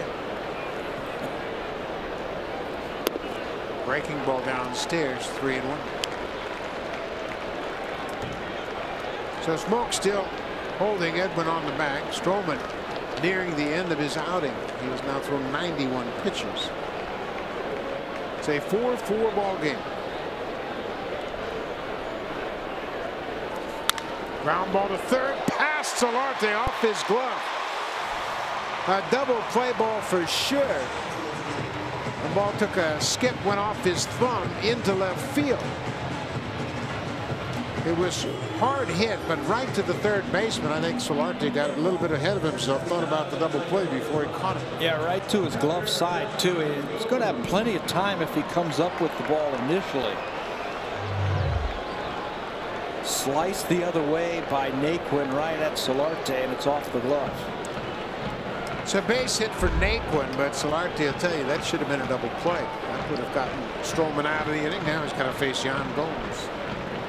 Encarnacion is at second. Naquin's at first. 9 hits now for Cleveland. There's that good power sinking fastball. Been a good pitch to him here the last couple of innings.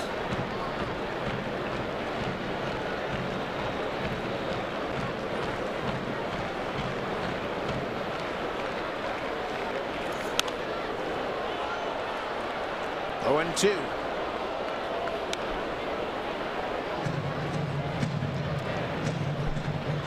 Stroman's been helped out by his defense dramatically. The double plays reflect that, but now he needs a strikeout. I'll take that ground ball one more time. You can try and sink the ball now to Gomes so we can get that ground ball. Swing and a miss. That breaking ball stayed up. He gets the strikeout of Gomes. 2 away. Let's check in with Jamie Campbell again.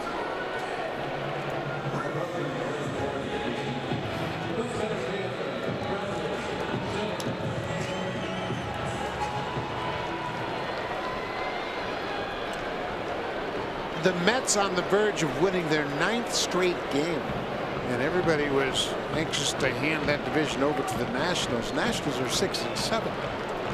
Atlanta, they're 8-5. They won again today behind Anibal Sanchez.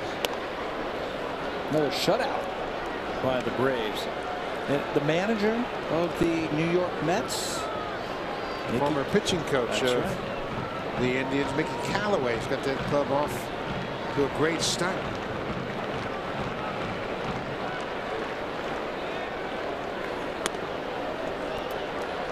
The Mets against the National League East so far this season are 8-0.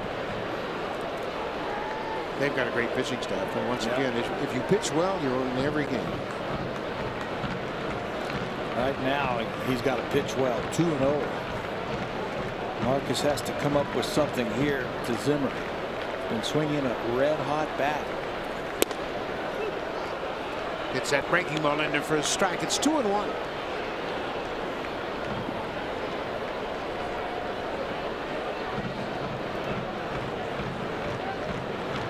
Stroman got the big strike out of Gomes on a high breaking ball. Little tapper back to the mound. Stroman flips to first in time, and he gets out of it. The misplay at third doesn't prove costly. The Indians get a couple of hits. They strand a pair. Will go to the 6th. It's a 4-4 game.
Shirt. Pre-game performance by Canada's top country duo, High Valley in the WestJet flight deck. It's Country Day. Baseball with a country twist. BlueJays.com for tickets. Buck. Always a good time. Lots of fun. Anytime people get out there in that WestJet flight deck, they can party hard and have a good time on Country Day. Elvis Solarte hits it on the first pitch and grounds out to the shortstop who was playing in the shift. 6-3 on the ground. Dan Otero took over in the 5th. He struck out Curtis Granderson, but Granderson reached on the throwing error by the catcher, Jan Gomes.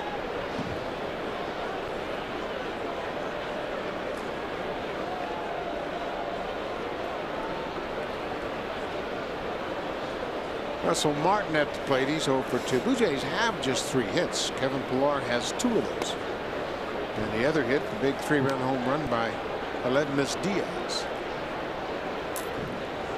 Russell was almost forced right there to take a strike from Otero.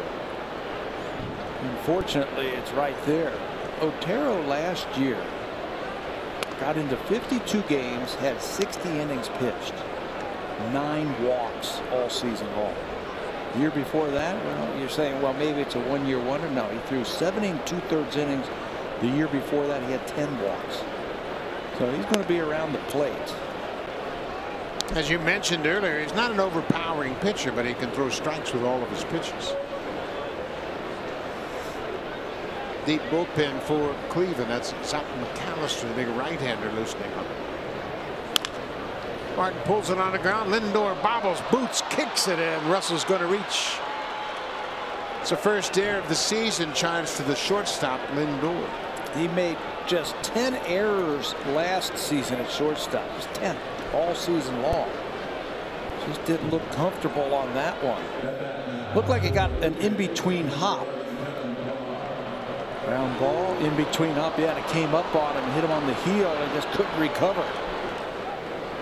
The Indians have committed 2 errors tonight. The error by Lindor this inning. Last inning it was Yan Gomes. They came into this game having committed just 4. Boy, 3rd in the American League in fielding percentage at the start of play. There goes Martin. A hit and run is on, and Pilar fouls it off. Pilar is 2 for 2. John Gibbons knows that Otero is going to be around the plate. He's walked just 5 right-handed batters since the start of 2016. Gibby knows he's going to be around the plate. So put the hit and run on with your hottest hitter. You're going to get a strike, maybe open up a spot in the infield for Pilar to shoot at. 0-1. Martin at first with 1 out. 6th inning. The flip side of that, if you want to think about the strategy, is Kevin Pillar's already 2 for 2. So now you force at him to swing at a borderline pitch instead of allowing him to just wait, get his pitch and drive it. But Gibbons chose to start the runner and play hit and run. I think you have to be aggressive. Can't sit back. I think the later you sit back against the Indians, the tougher it gets because of their bullpen. Yeah, you're looking at Andrew Miller, Cody Allen, the closer, of course, Zach McAllister. He's no walk in the park. Terry Francona loves the strength and depth of his bullpen.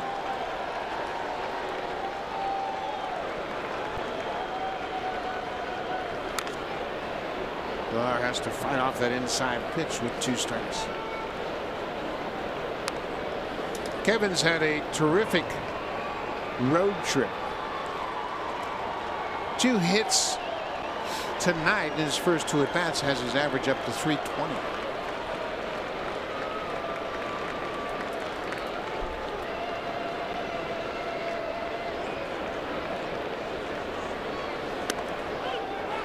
Called strike 3. Pilar took it, thinking it wasn't even close. Was surprised to hear strike 3, and that'll bring the shortstop to the plate, who had a terrific at bat his last time up. Let's go through that at bat pitch by pitch and note how many breaking balls that Clevenger is going to throw. 1, 2, 3, 4. Look at the movement, and then all of a sudden he says, let me try one fastball. Straightens it out, and Diaz sends it soaring to center field. Great illustration of a pitcher saying, well, he can't be looking for a fastball. I'll sneak it by him. Well, after all those slow breaking balls, I thought maybe again with that type of curveball that goes straight down, they would try fastball up, but he was going down and away. 1-1 count to Aledmys Diaz. The home run, a 3-run shot, his 4th of the season. He's now driven in 8.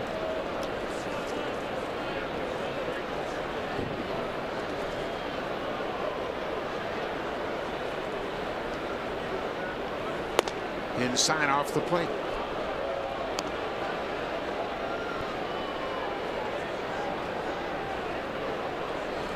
Dan Otero working in his 2nd inning of relief. Russell Martin reached on the air by the shortstop.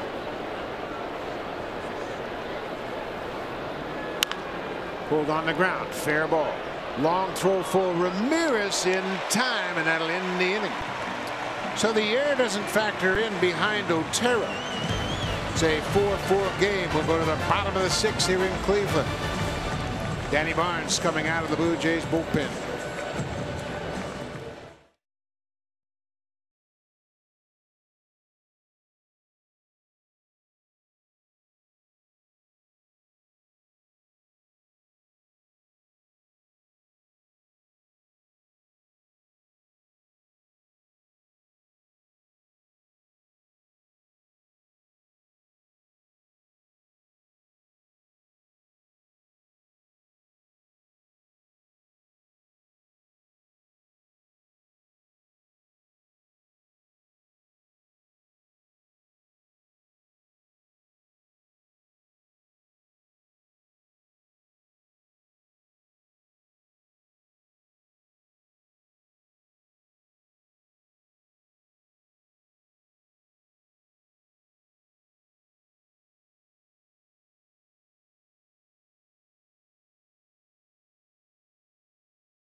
The Flyers got run out of the building the first time, but they're hanging in there tonight.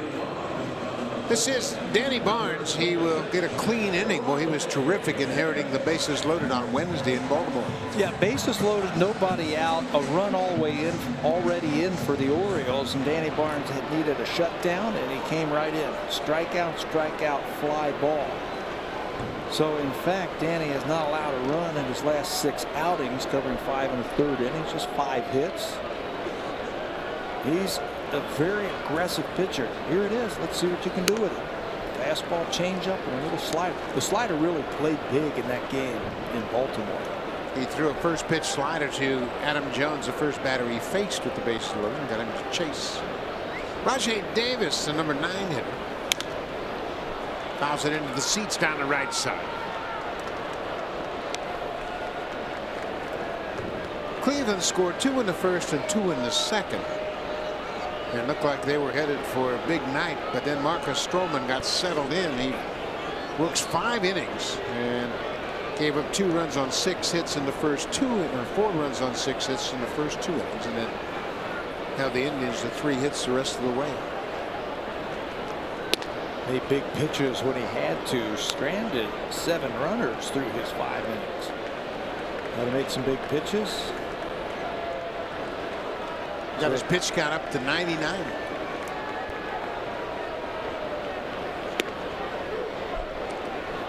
Danny Barnes has excellent control.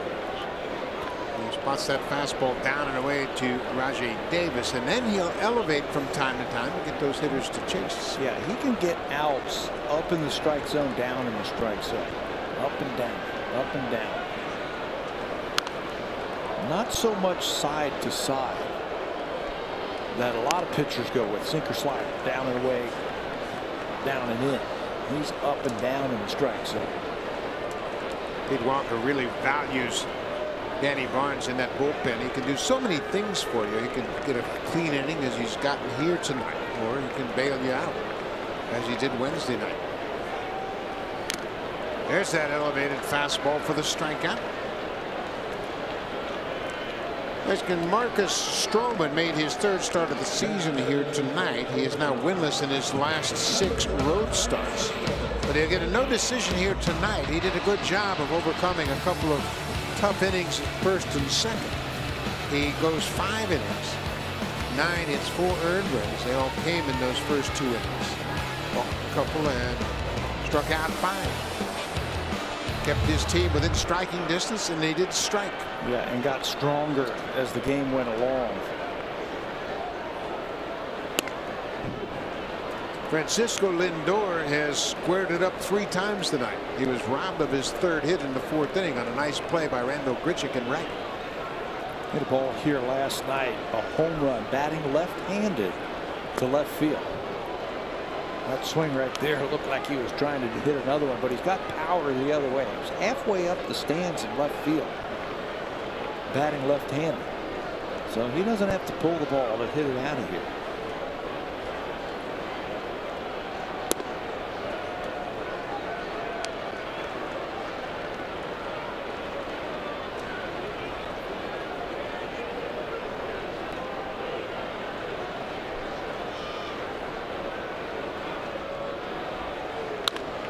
Change up, just fair. Past Smoke down the right field line. Grichuk will play it back in. Lindor will stop at second with his 2nd double of the night, his 3rd hit. The sign of a good hitter is the ability to hit any type of pitch wherever it's pitched. He can hit the fastball. He can hit the breaking ball. Watch where the changeup is down and away, and he's able to keep it fair past Smoke, a pretty good fielder. He pulls this changeup. That's a pretty good pitch. And he's able to get it by Smoke, a good fielder. And Grichuk, I thought, did a great job in the outfield, laying back on that ball and letting it come to him. If he's aggressive here and overruns that ball, that's a triple. But he laid back and played it off the wall perfectly. Lindor now with 5 doubles for the season. Kipnis goes after the first pitch. Now, don't forget about him also at second base. He has stolen 3rd base once this season. The Indians as a team are 3 for 3 stealing third, and he will wander off there and get a walking lead if you don't stop him. Yeah, you're absolutely right. If you give him just one look. Russell Martin's going to try a pickoff, but Lindor was on his toes. Diaz snuck in behind the runner. He knows. Russell understands the importance of that base runner and what he can do out at second base. So he put the pickoff play on.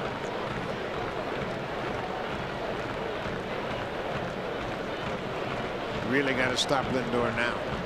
Make sure you stop him. Don't allow him that walking lead. Barnes did that, but he missed 2-1. You know, and again, you can vary your looks to second base. Don't just give him one look and go home. He'll start timing that up. You know, Danny comes set and he's looking right at the runner. He can look home and then look back at that runner and really upset his timing.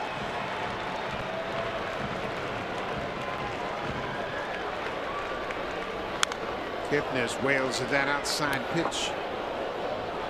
2 balls and 2 strikes.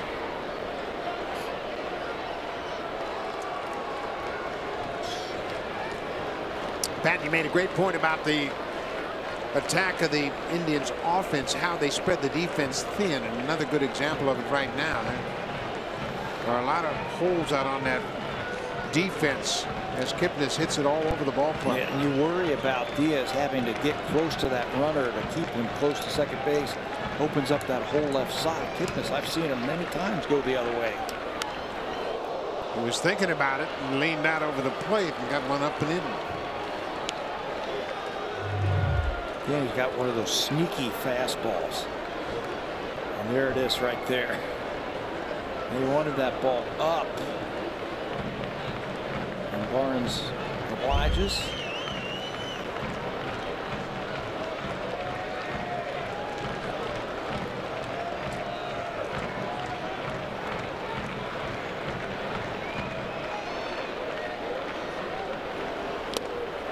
Got it.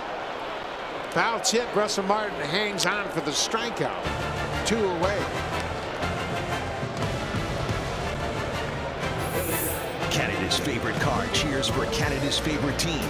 Honda, proud fan since 1977, and the official vehicle of the Toronto Blue Jays.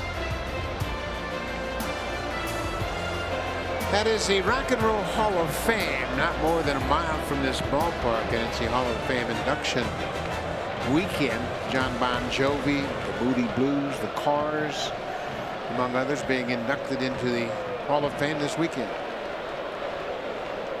Jose Ramirez with Lindor at second.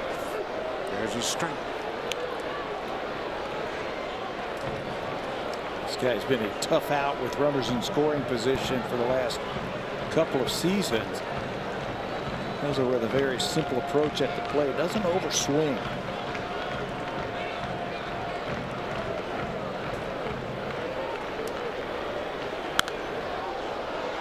Popped into the seats into the upper deck.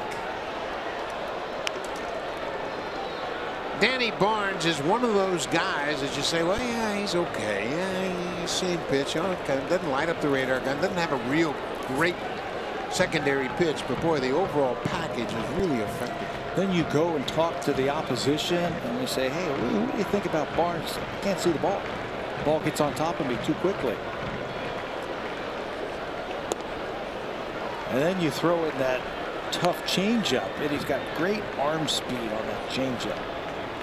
The arm speed makes it look like it's a fastball, but it just doesn't get to the plate. Danny Barnes was a 35th round draft pick in 2010.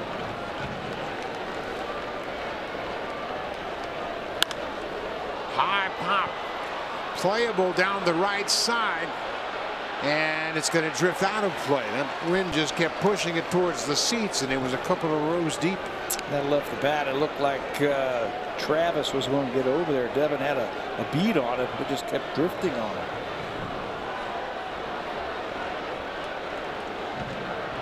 Sun Yuan Oh loosening up for the Blue Jays.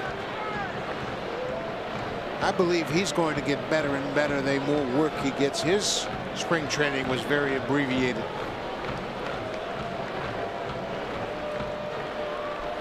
1-2. Ramirez hanging tough. Fights that one off down the third baseline.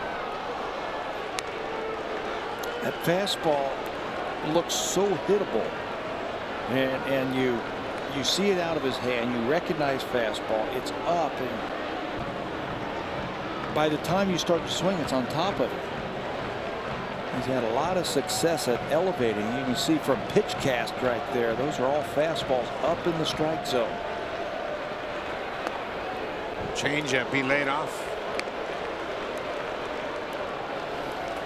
RBI hitters like Ramirez, they are tough to finish off with a breaking ball or a changeup in the strike zone, because they cut down their swing when they got a chance to drive in a run, and they just put the bat on the ball. Changeup. Travis knocks it down. Stay on it. You got a shot at Lindor. Here's the throw to the plate, and they got him. Good job by Devin Travis. He knocked it down and then stayed on it. Lindor never broke stride around third, and Travis made a good throw to Russell Martin, and Martin put the tag right on the left hand of Lindor at home plate. A hot shot off the bat of Ramirez. Travis knocks it down, stays on it. Lindor's coming home. Russell Martin puts the tag on it. That ends the inning. It's still a tie game.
To tag out Lindor at home plate. Devin Travis knocks the ball down. It's an infield hit for Ramirez, but Travis stays with it. Yeah, luckily for the Jays, it doesn't go too far. He's able to grab it barehanded and throw a strike. Look how close that play at the plate is. Russell Martin goes out and gets it and sweeps that glove right in front of the plate to get the tag. Look at that, right on the hands. He never touches home plate. What a play from Travis and Russell Martin to end that sixth inning.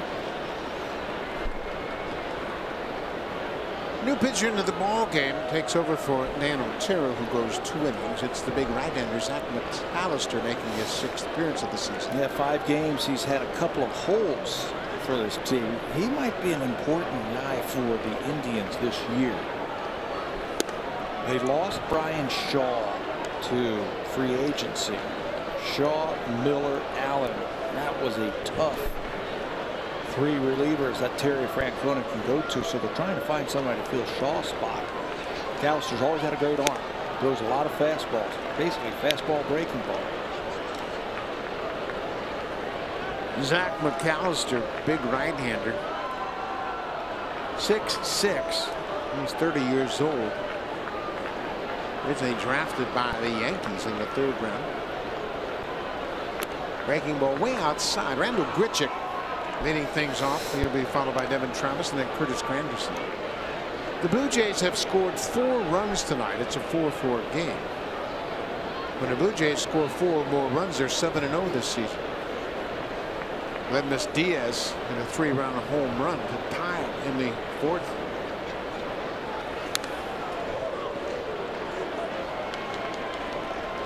McAllister's in his 8th season with the Indians.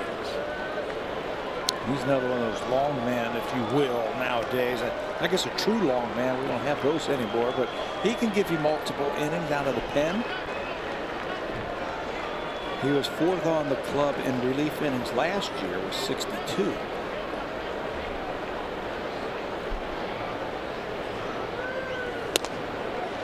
Just off the plate. 3-2 now.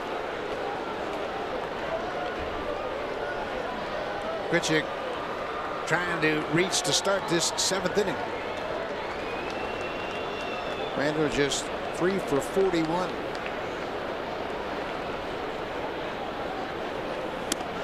Takes a walk. It's a 4th walk he's drawn, but it's a big walk, a leadoff walk here in the 7th.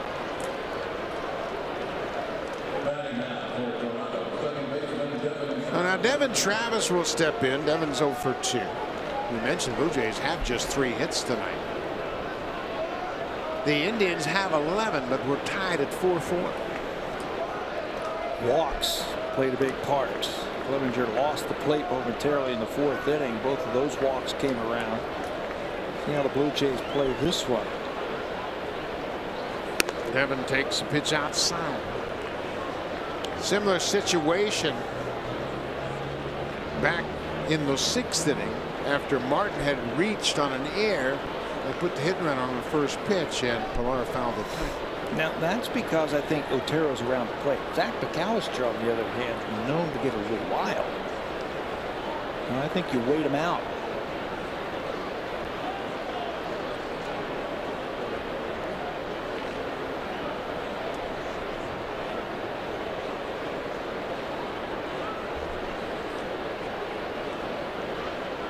Grichuk is running. Swing and a miss. Throw is in the dirt and not in time. Grichuk steals it. The hit and run was on. Travis swung through the pitch. Grichuk picks up his first stolen base of the season. The throw from Gomes was to the shortstop side of second. Everybody's taking a look in there, see if they want to look at this one again. But Grichuk, you're right, hit and run, and Travis can't come up with it. Grichuk last year was 6 for 7 in stolen bases, and he got that one all by himself. You can see him peer in to see what's happening around home plate. The throw's offline. The Jays are in business with that stolen base. So now Travis with a chance to advance the runner from second to third if he doesn't drive him in.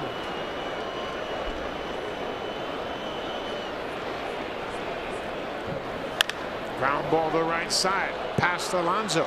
McAllister's there at first, and Devin does his job. The ground ball to the right side of the infield moves Grichuk to third with 1 out. That's right up his alley. Shoot that ball the other way. You can wait on it for as long as possible. Blue Jays now have a runner at third base, and I'm sure the infield's going to come in, but we might have a pitching change first. Now, Terry Francona has already signaled to the bullpen. They've got a lefty up in their bullpen, and it's a big lefty. Andrew Miller, the big lefty, and Zach McAllister kind of contributed to his own undoing with the leadoff walk to the number 8 hitter. He's out of the ball game. Andrew Miller, the big lefty. Curtis Granderson is the scheduled batter. We'll see if he'll hit when he come back to Cleveland. Pierce.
Steve Pearce a happy 35th birthday on this Friday the 13th, and John Gibbons feels the same way.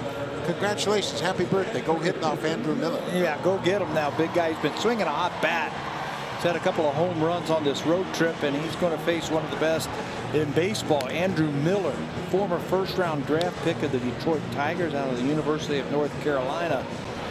All he has done this year is 5 games, averaging 15 strikeouts per 9 innings. Unbelievable fastball and a wipeout type of slider.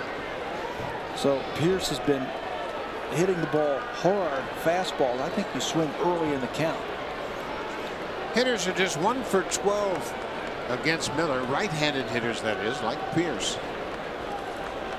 Steve Pearce has been swinging early. Remember, he had a first pitch home run in Texas to start the ball game. Infield is in. Pearce takes a strike on the first pitch. I'm not happy with that one. As a hitter, you get that borderline call against you. You got to shut off in your mind, hey, it could be 1-0. It's now 0-1. Now you got to deal with that slider. There's the slider, fouled off.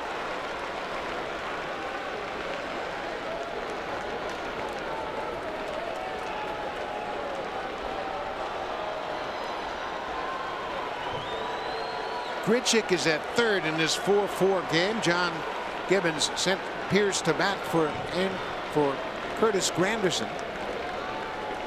0-2, 1 out. Ground ball. Runners coming. Here's the play at the plate. They got him. So with Andrew Miller, you figure you're not going to get too many opportunities. They had the contact play on. Pearce hit it to the first baseman, and they threw out Grichuk at the plate. And a contact play is he swings it, it's on the ground, you go, and you're hoping for a mess up on the defense, a bobble, a bad throw, something like that. Alonso perfectly to the plate. There's the tag.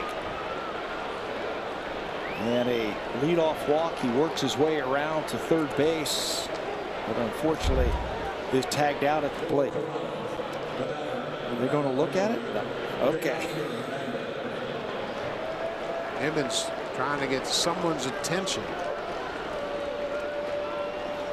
So now Teoscar Hernandez, he's 0 for 3 so far with a strikeout. Here's that slider. Andrew Miller, one of the most dominant relief pitchers. I don't care lefty, righty, it doesn't make any difference. He was the MVP in the ALCS in 2016 against the Blue Jays. That ball gets away from Gomes, and Pearce is going to go into second.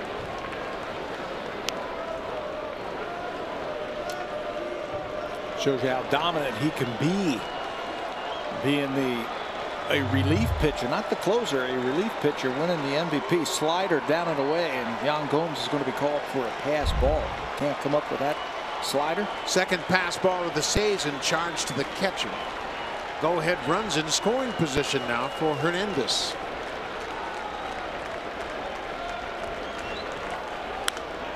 Long drive, but well fouled. To give you an idea how dominant Miller was in that ALCS against the Blue Jays, he pitched a total of 7 2/3. He allowed 3 hits, didn't walk a batter, and struck out 14. That's how you win an MVP. And that's how you do it as a relief pitcher. Oh, and Clippert. Double barrel action for the Blue Jays. We're in the top of the 7th. Miller thought it was strike 3. He was headed to the dugout. I think everybody did, except the guy who matters. That's the home plate umpire. Slider, you can't give up on it. It starts off the plate and sweeps. Miller thought it was. Gomes thought it was. Hernandez will have another opportunity. It's 1-2. Throws it again. This is going to be fair. Down the left field line. Here comes Pearson to score. Hernandez will get the second with a stand-up double, and the Blue Jays have the lead. Teoscar Hernandez, in his first game of the year in the big leagues, hits a big double off Andrew Miller to give the Blue Jays a 5-4 lead. That That slider stayed over the middle of the plate. He's become a better breaking ball hitter. That ball was roped. That one's up and in. Miller can't believe it. He thought he had him struck out the previous pitch. Now he gives up a 2-strike hit.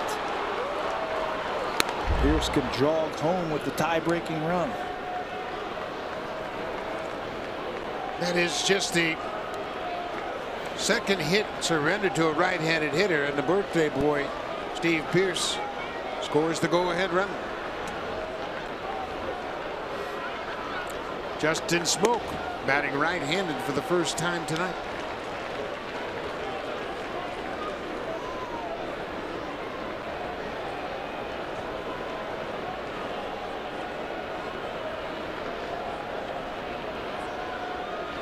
There goes Hernandez to third, and there'll be no throw.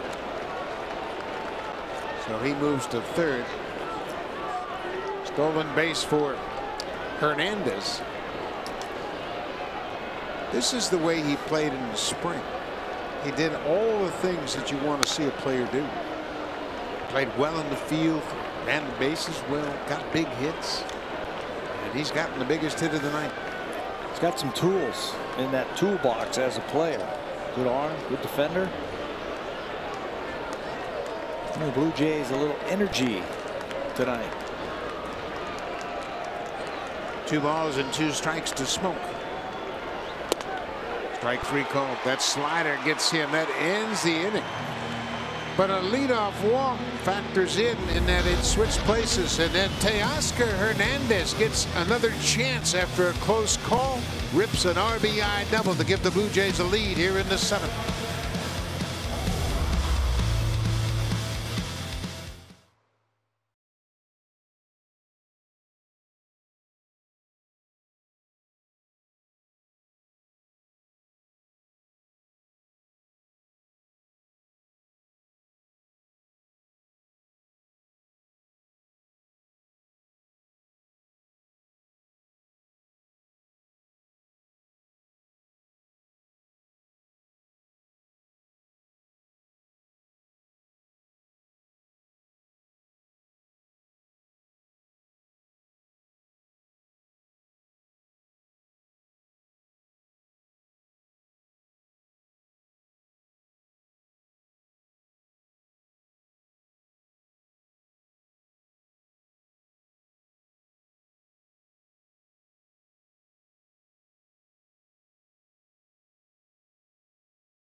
Here in Cleveland for game 2 of this 3-game series, and we want to make note it's on Sportsnet 360. All the action begins at 3:30 Eastern time. That's the pregame show with Jamie Campbell. That's 12:30 p.m. Pacific time. Game 2 of this 3-game series. Corey Kluber will go to the mound against the left-hander Jaime Garcia. Corey Kluber, a 2-time Cy Young Award winner, will be a tough customer tomorrow afternoon. It's on Sportsnet 360. New pitcher into the game for the Blue Jays is Tyler Clippard, and he's off to a good start in his Blue Jay career. Yeah, coming on strong here in his last few outings. He's 1-0 with a 270 earned run average. Fastball, splitter, changeup, and very effective. And very effective against left-handed batters. So you can use him in these types of situations. John Gibbons is getting very comfortable using him here in the 7th. We might even see him in the 8th inning at times. Jerry Rehack is the umpire down at third base, and he calls the swing on from under. It's a 1-1. Clippard has faced 24 batters. He's surrendered just 2 hits. Both of those hits have been solo home runs. High fastball. One thing Nick Clippard has done consistently this season, he's throwing strikes. He can throw a strike anytime with his changeup. Yeah, I think so. And he's not going to light up the radar gun, but it works really well with that changeup, his fastball. Now you add that splitter that he'll throw against lefties. That might have been it right there, and lost it. It's been a good third pitch, if you will, for him. Danny Barnes pitched the 6th inning. He is the pitcher of record in this game for the Blue Jays.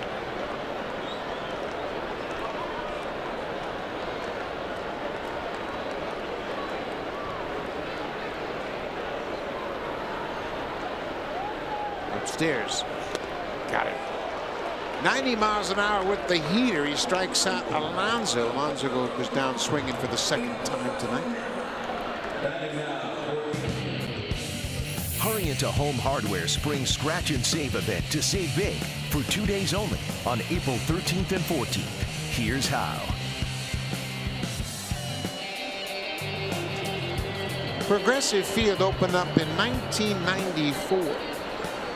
They opened up against the Seattle Mariners. It has been a beautiful ballpark and been home to the Indians for a long time. Made some nice changes over the years here. Out in right field, took away some of the seats, but they wanted to honor some of the great players in the Indians' history. It's been a 3-year reclamation project, and they have done a terrific job. Started in 15.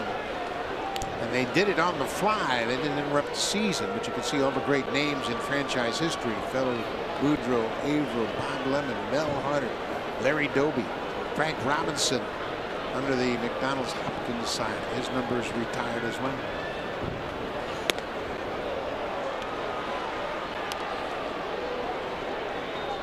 One and two to Encarnacion. Edwin had a ground ball single through the middle his last time up.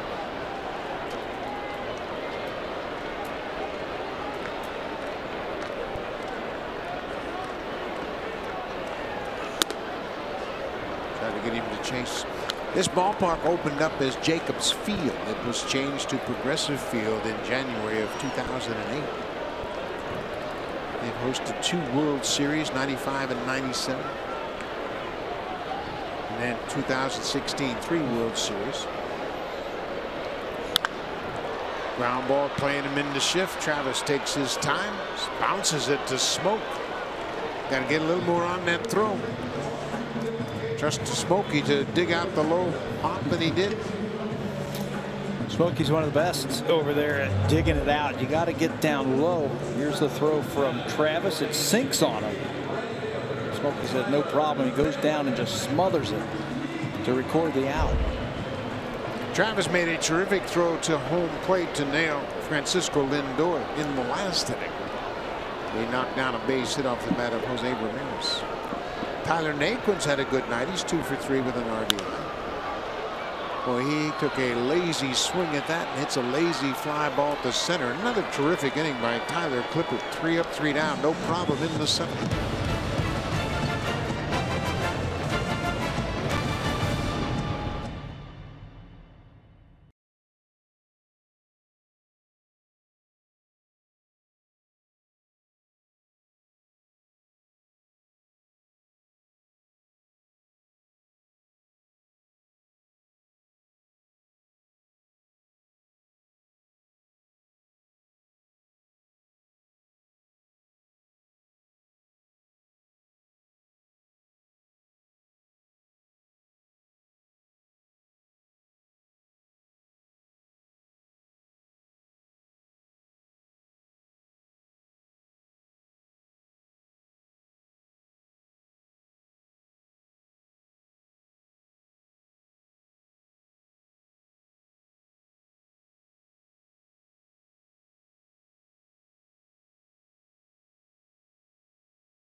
Of Rogers Blue Jays baseball partnership, it may not be reproduced or retransmitted in any form, and the accounts and descriptions of this game may not be disseminated without the express written consent of Rogers Blue Jays baseball partnership.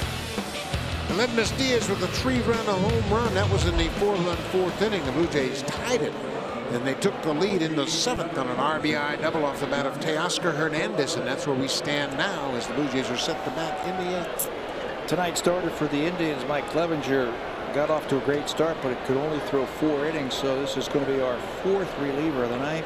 For Cleveland, it's Matt Belisle, the veteran. Started his big league career in 2003 with the Cincinnati Reds. He hasn't been scored upon in 3 games this year.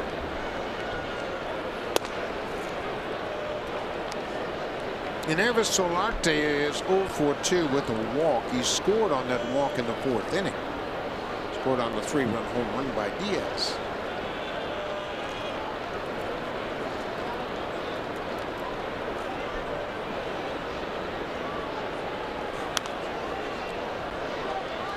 All off the breaking ball. Fastball, curveball you're going to get from Belisle. Belisle was with the Minnesota Twins last year. Actually saved 9 games for him. Signed as a free agent late. I mean really late. February 25th, he was signed by Cleveland as a free agent and made the team. Out of spring training, he is 5th among active players in career appearances. This is career appearance number 664. Ground ball foul off the bat of Solarte.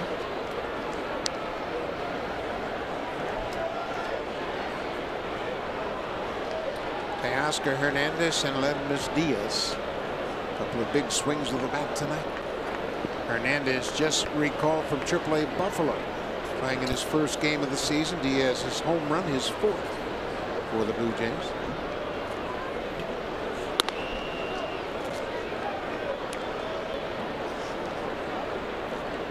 Brando Grichuk drew a leadoff walk.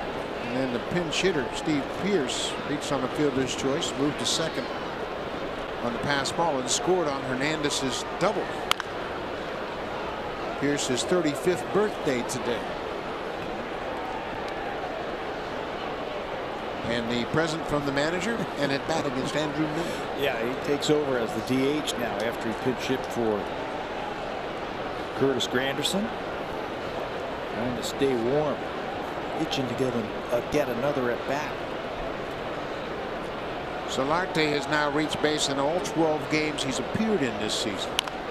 He's hanging tough against Belisle. A little cutter inside. Tough to lay off of that one. Tough to keep it fair.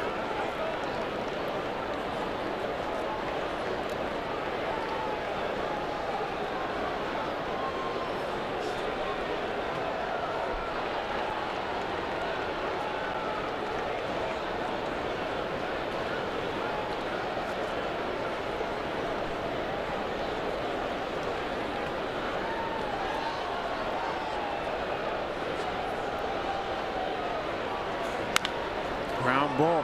Kipnis in the outfield will take his time and throw to first. Well, the Blue Jays have been the best in the big leagues at coming up with runs late in the ball game. The 7th inning or longer, they have scored 28 runs from the 7th inning on. The Angels are right there with them. The Angels have been scoring runs in bunches. Crazy. Went down to Texas and took care of that series, but they usually do it with a home run. Tonight they grinded and a bat, a walk, a stolen base. He has ended up throwing out at the plate.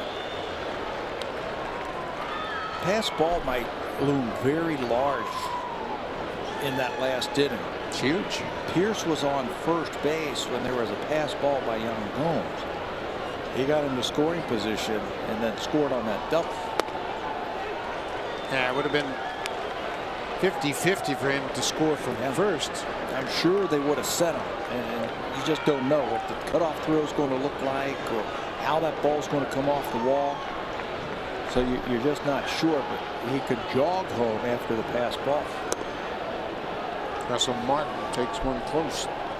Russell reached on an error in the 6th. He is 0 for 3.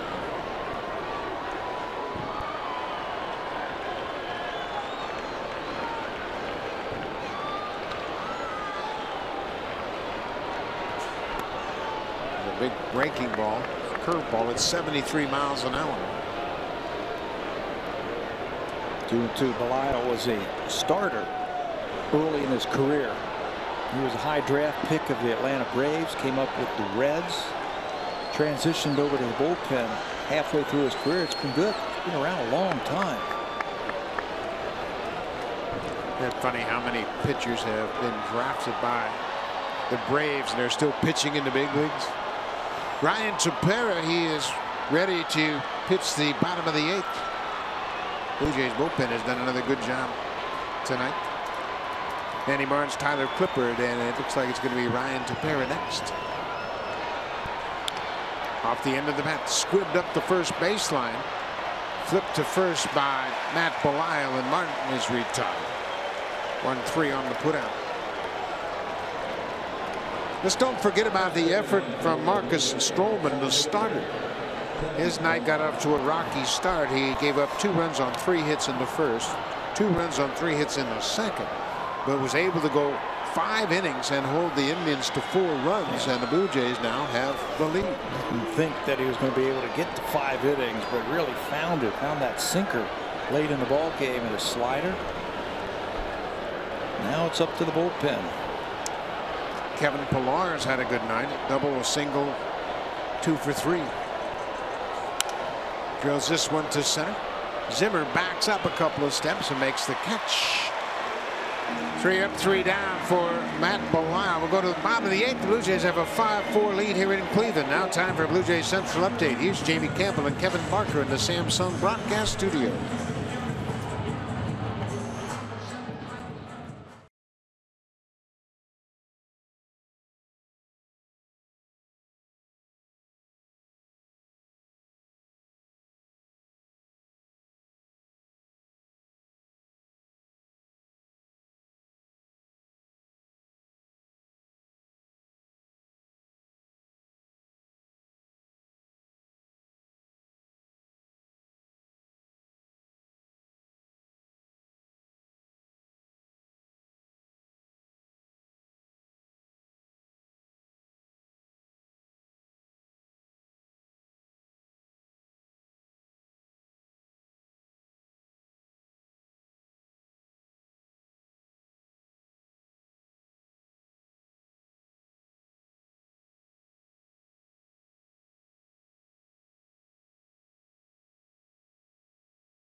Honda, you can count on us to get home safe. Honda, official vehicle of the Toronto Blue Jays and proud fan since 1977. We are in Cleveland for the first of 3 against the Indians. The Indians had a 4-0 lead. The Blue Jays tied it in the 4th, and they took the lead in the 7th. Blue Jays have just 4 hits all night long, but they've made the most of those 4 hits. Yeah, defense has come into play, I think, or lack of defense have come into play to help the Blue Jays to this lead. Now it's up to the bullpen. Ryan Tepera once again. He last worked on Monday in that game in Baltimore. He's getting stronger and stronger the deeper we get into this season. The fastball's coming back, the hard slider from Tepera.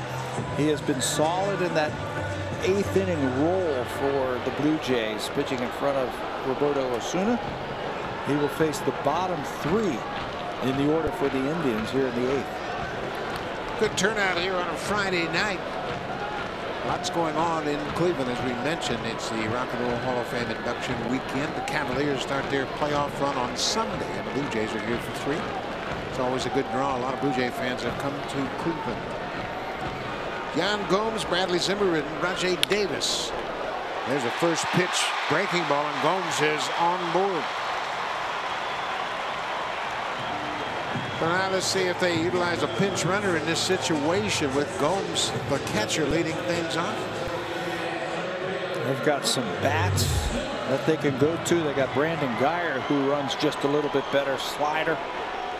Gomes pulls it by Solarte. He was not on the line, by the way, in a one-run game, so he can't come up with that one.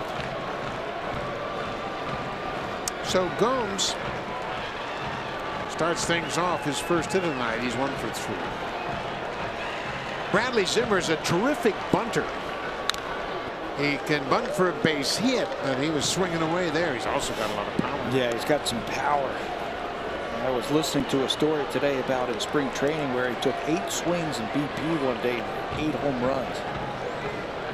And he hasn't tapped the type of power that he has just yet. This young player came up last season.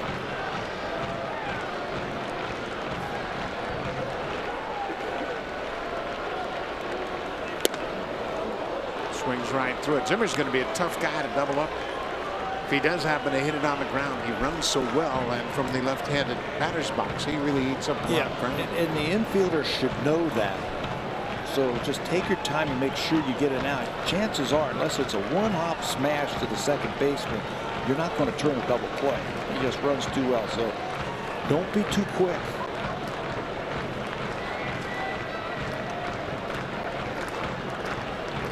Zimmer has not grounded into a double play in 36 at-bats coming into this game.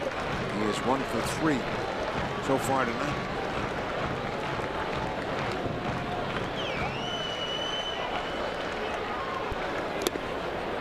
Good pick by Martin.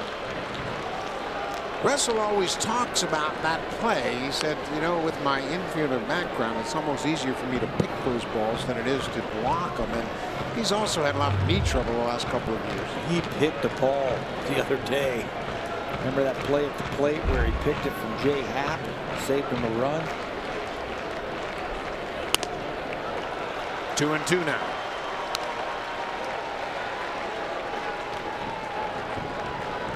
Danny Barnes with a good inning. Tyler Clippard a 1-2-3 7th. Now Ryan Tepera in to pitch the 8th.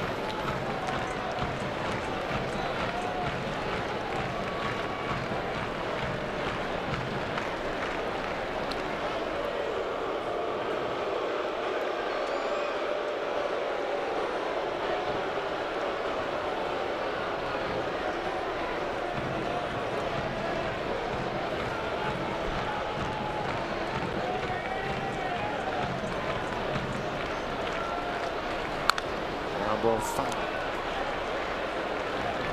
Might have been a breaking ball, a cutter that Zimmer got a piece of, just got the top of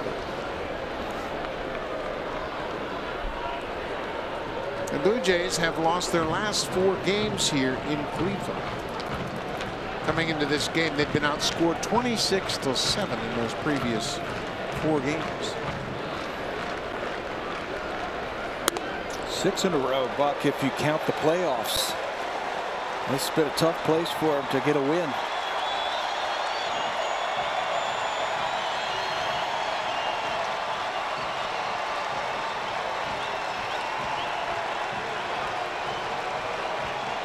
Full count. Gomes at first.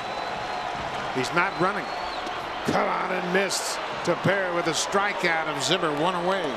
He wasn't going to feed him a fastball 3-2. Not in a one-run game. He's a young player. He shows a lot of confidence. Tepera does in that slider, and he gets a big out. It's his best pitch. It's a very good pitch. He uses it equally effective against righties and lefties. Rajay Davis, he's been on base a couple of times. He had an infield single, stole the base, and scored in the 2nd. See that Band-Aid over his left eye. He cut himself sliding into 2nd. Ground ball. Travis will flip to Diaz, back to first. Double play. What a terrific double play to double up the speedy Rajay Davis. Devin Travis got it to Aledmys Diaz, quickly hit the bag at 2nd, and Diaz has a strong arm to complete the double play. Combs running to second. Diaz fires a seed just in time to get Rajay Davis, and we'll go to the ninth.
The 2018 Civic Type R. Let's go back to the fourth inning. Blue Jays had already scored a run. They were down by 3. This is the only fastball that Aledmys Diaz got in this at bat against Mike Clevenger, and he knows what to do with it. Straight over that 400 sign in center field. 3 big runs for the Blue Jays. They tied it up with that swing. That's tonight's drive of the game. Aledmys Diaz had 17 home runs in his rookie season with the Cardinals. That's his 4th of the season for the Blue Jays. Here is Diaz leading things off. Matt Belisle had a 1-2-3-8 inning. He's back out to pitch tonight. Diaz is 1-for-3.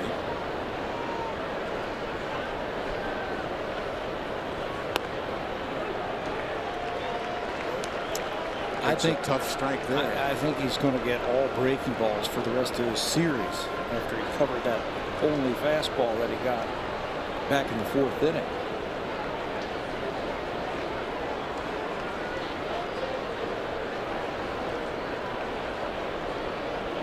Ball on the strike to the Blue Jays shortstop. Breaking ball ripped to right.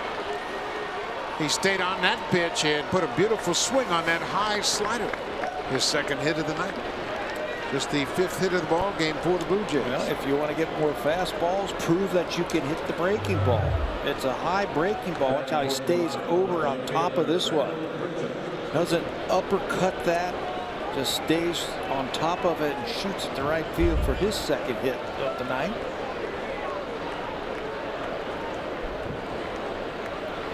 Randall Grichuk, the number 8 hitter. Blue Jays need some insurance. Not a bad idea to try and sacrifice that guy to 2nd base. Indians thinking that the Blue Jays might play hit and run. They've done it twice tonight so far. Just create some movement on the infield and really maybe get Grichuk going. Force him to swing the bat. Hopefully something good will happen. Track the ball. Not running.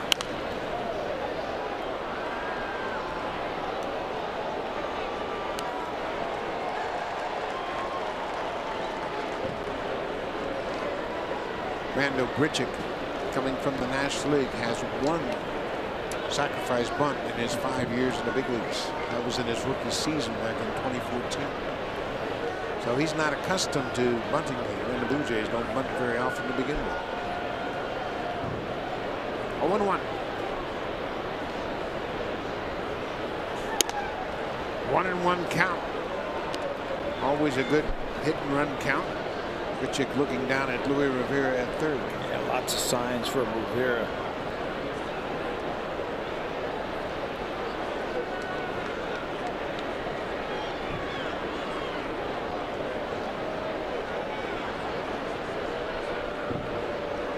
Not run. Foul off the catcher. Grichuk had a stolen base in the 7th after he walked to lead the inning. Yeah, it looked like it was going to be a big play. He went to third on a grounder, but then they ran the contact play. He was out at the plate. The Blue Jays kept grinding and ended up scoring a run that inning.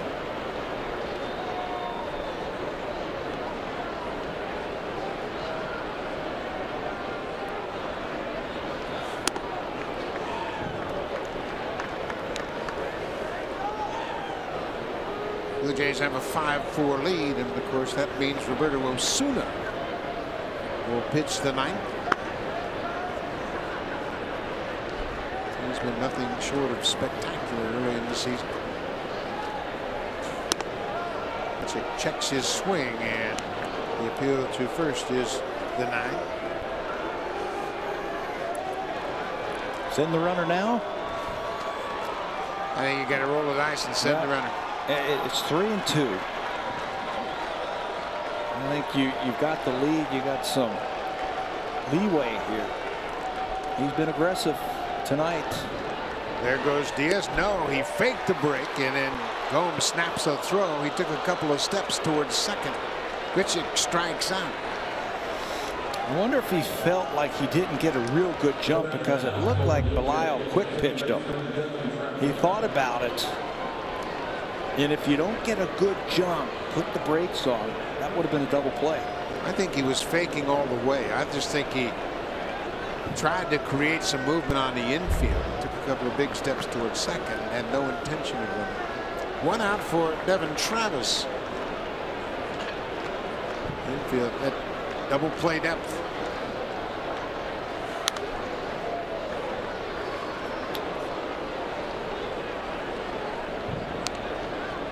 Devin grounded out to the second baseman in the 7th inning. That moved Randall Grichuk from second to third. And as Pat mentioned, Grichuk was thrown out of the plate. But the Jays would score a run in that 7th on Teoscar Hernandez's first hit in the big leagues this season. There goes Diaz. Gomes' throw is high, and Diaz steals it. That's the 3rd stolen base of the game for the Blue Jays.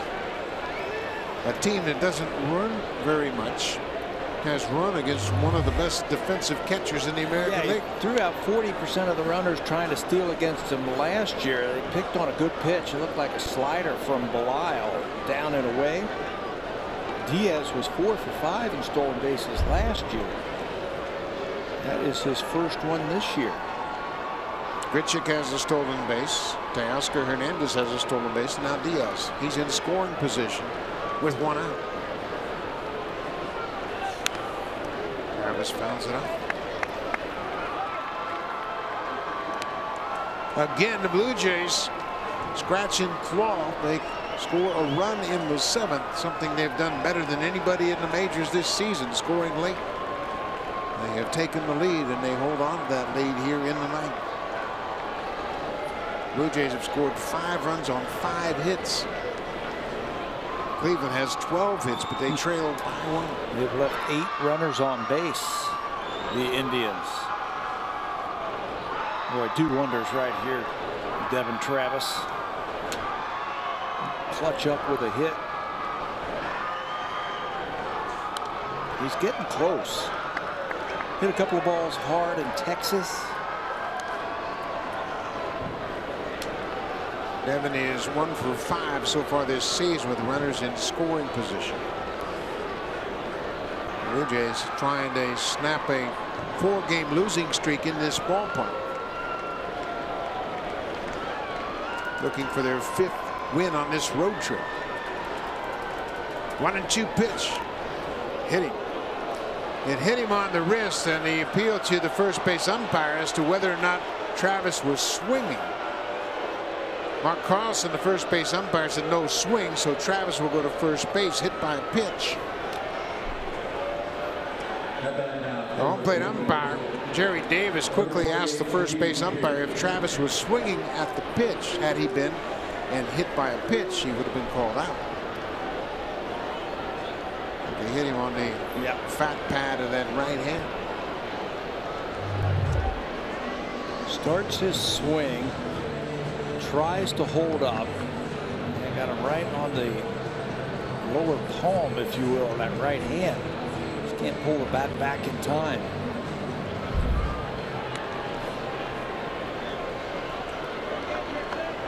Making sure he's got strength in that hand. Still just one out. Runners at first and second. Steve Pearce, who entered the game as a pinch hitter for the DH Curtis Granderson, reached on the fielder's choice and scored the go-ahead run.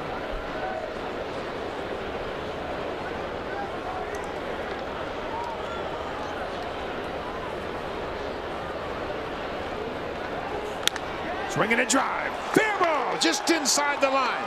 Here comes Diaz around third. He's going to score. Travis is being waved around third. And they missed the first cutoff man, and the Blue Jays scored two. Anyway, birthday boy, way to come up with a two-run double. A couple of runners on base, and the Blue Jays continue to hit with runners in scoring position. They continue to hit late in the game and score some clutch runs. Steve Pearce, what a trip he's had. Some home run. That's a curveball that's just hanging up there saying, hit me. And he does. Into the corner, and there's the mistake right here. Rajay overthrows that first cutoff man. So no chance then for Ramirez to get the runner. Travis, who was coming from first base. Pearce is going to get a couple of RBIs, and Blue Jays now have a 3-run lead. A big hit by Steve Pearce. He scored the go-ahead run. Now he knocks in two insurance runs. RBIs number 6 and 7 for Pearce. Tyler Olson, the second left-hander in the bullpen, loosening up here in the ninth. The Blue Jays lead it 7-4.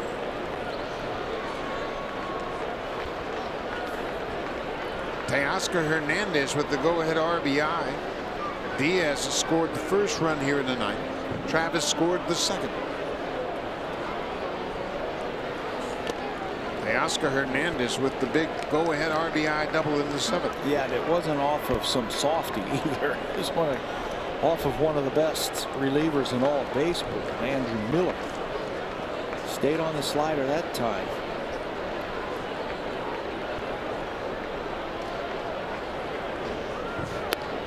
It was the first at bat for Hernandez against Andrew Miller. And he made the most of it. There was a borderline pitch on the previous pitch. Looked like it could have been strike 3 called.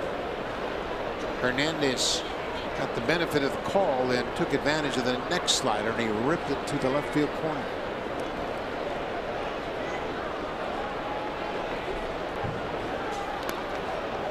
Another ball in the dirt.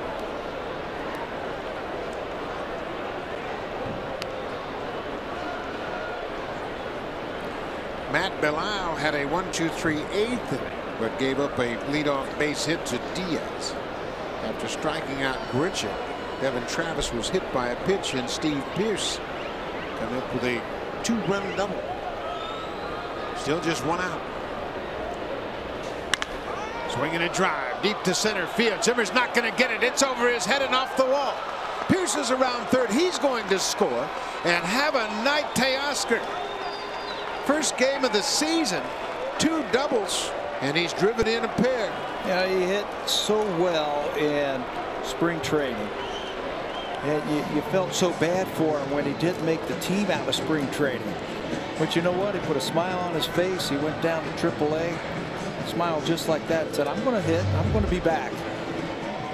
He hammers this ball to center field. Look at the extension and the follow through and the finish on that swing.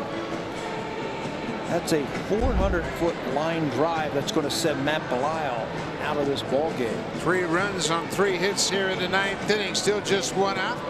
Tyler Olson, the left-hander, into the ball game to face Justin Smoak, and the Blue Jays have busted it open here in the ninth.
Jays dugout has been for the last couple of minutes since Devin Travis was hit on the hand with that pitch. Travis, of course, came in to score after Steve Pearce had the 2-run RBI double. When he came through, he was making sure to be very ginger with that right hand, fist pumping with the left. Travis came back into the dugout and he started flexing that right hand a few times and then went back down into the tunnel to get some more treatment. So it appears that Ngope will come in, Buck, to play second. Smoke goes after the first pitch from Tyler Olson and rips it just foul down the left field line. Olson making his 7th appearance of the season. Pitched very well last year for the Indians. Didn't allow a run in any of his 30 appearances with Cleveland. 5th reliever of the night for Cleveland. Here's what Tyler Olson's done. Sinker, slider, curveball, changeup. There's a big curveball, misses way outside. It's 1-1. Still just 1 out. Teoscar Hernandez is at second with his second double of the ball game.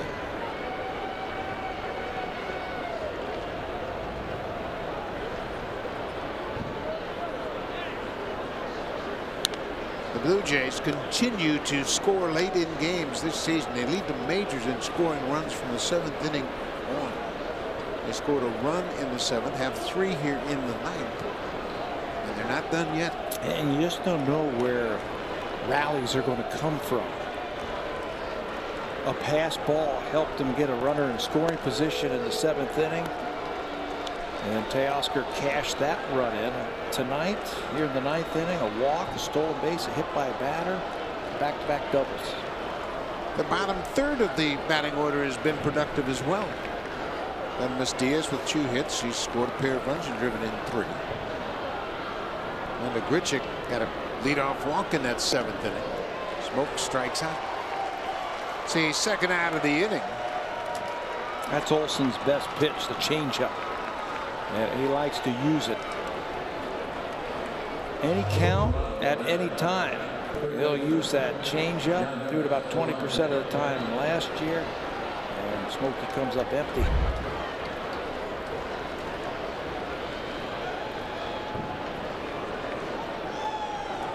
Nervous Solarte has taken the collar so far. He's 0 for 3. He pops up on the first pitch. Ramirez, the third baseman, in near the mound, makes the catch. But a big inning for the Blue Jays. 3 more runs in the 9th to make it a 4-run ball game. Teoscar Hernandez had the go-ahead double in the 7th. Drives in 2 here in the 9th. Big night for Teoscar. Pair of doubles and 2 RBIs.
And they'll watch game 2 tomorrow. And for you at home, it'll be on Sportsnet 360. It all starts at 3:30 p.m. Eastern Time. That's the pregame show with Jamie Campbell. That's 12:30 p.m. Pacific Time. Game 2 of this 3-game set Corey Kluber for the Indians against Jaime Garcia, coming off a terrific start his last time out in Texas, and Gifting Gope takes over at second base defensively for Devin Travis. And on the mound for the Blue Jays, it's not a save opportunity, but the closer, Roberto Osuna. Off day yesterday. Osuna into the ball game. 6 games, he's been perfect. 5 for 5 in save opportunities. Hasn't given up a run this year. John Gibbons wants to win game 1. He's not going to take any chances. He's going to bring in his closer. It probably has a lot to do with where the Indians are in their lineup. Top of the order. Francisco Lindor has come to the plate 4 times and hit the ball hard 4 times. He is 3 for 4 and lined out. How many times have the Indians come back on the Blue Jays right in this ballpark? Too many times. And a couple of times has been against Osuna. We were talking about that inside the park home run earlier from Tyler Naquin. Guess who he hit it off of? At top of the fence and went past Michael Saunders, and Melvin Upton Jr. was the center fielder, and he circled the bases. How about that? Good morning, good afternoon, good night. 1 up, 1 down. Osuna strikes out Lindor to start the night. Great use of the cutter with 2 strikes. Martin sets up off the plate and he frames it up for his closer. Osuna has been so efficient this season, coming in and firing strikes after strikes. He just hasn't had too many extended outings. Jason Kipnis 1 for 4.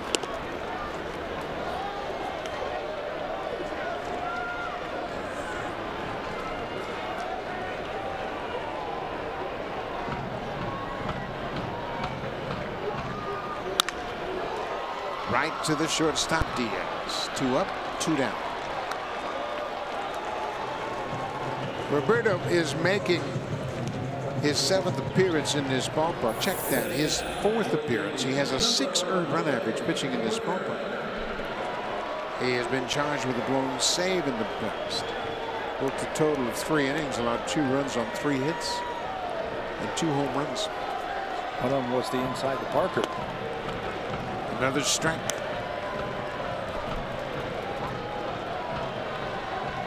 Six pitches, 5 strikes from Osuna.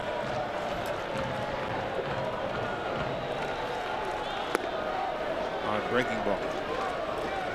Jose Ramirez had an infield single in the 6th. That's the ball that Devin Travis knocked down, picked up and fired to home to nail Lindor at the plate. That kept it a 4-4 game at the time.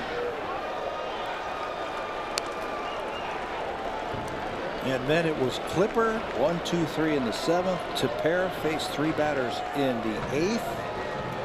And now Osuna facing 3 batters here in the 9th. What a job by the pen late. Foul. Another strike.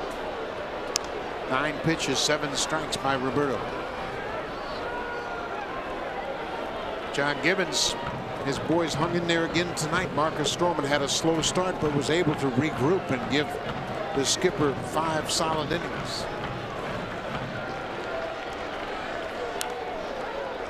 Ball was right off the hands as he fouled it back.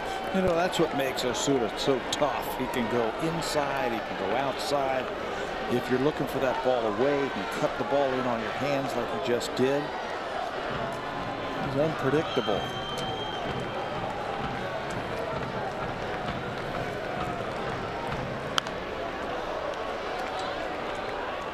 Ramirez has great plate coverage. He was able to get to that changeup and foul it out of play. They mentioned he got off to a slow start, but over his last 5 games, he now has 6 hits. A pair of home runs during the 6-game stretch. Upstairs, he lays off 2-2.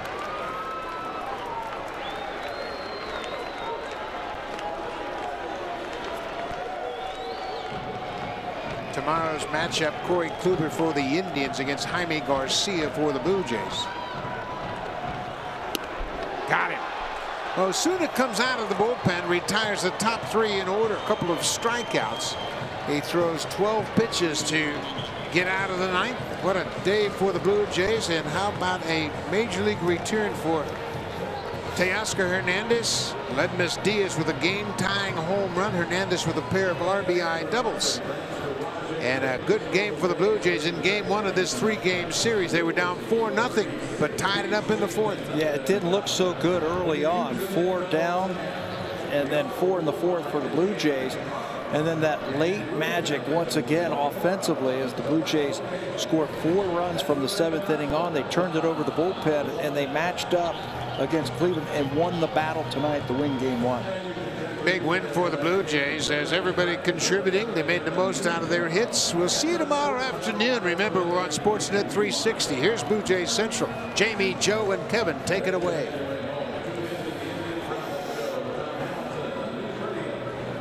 I didn't hear you.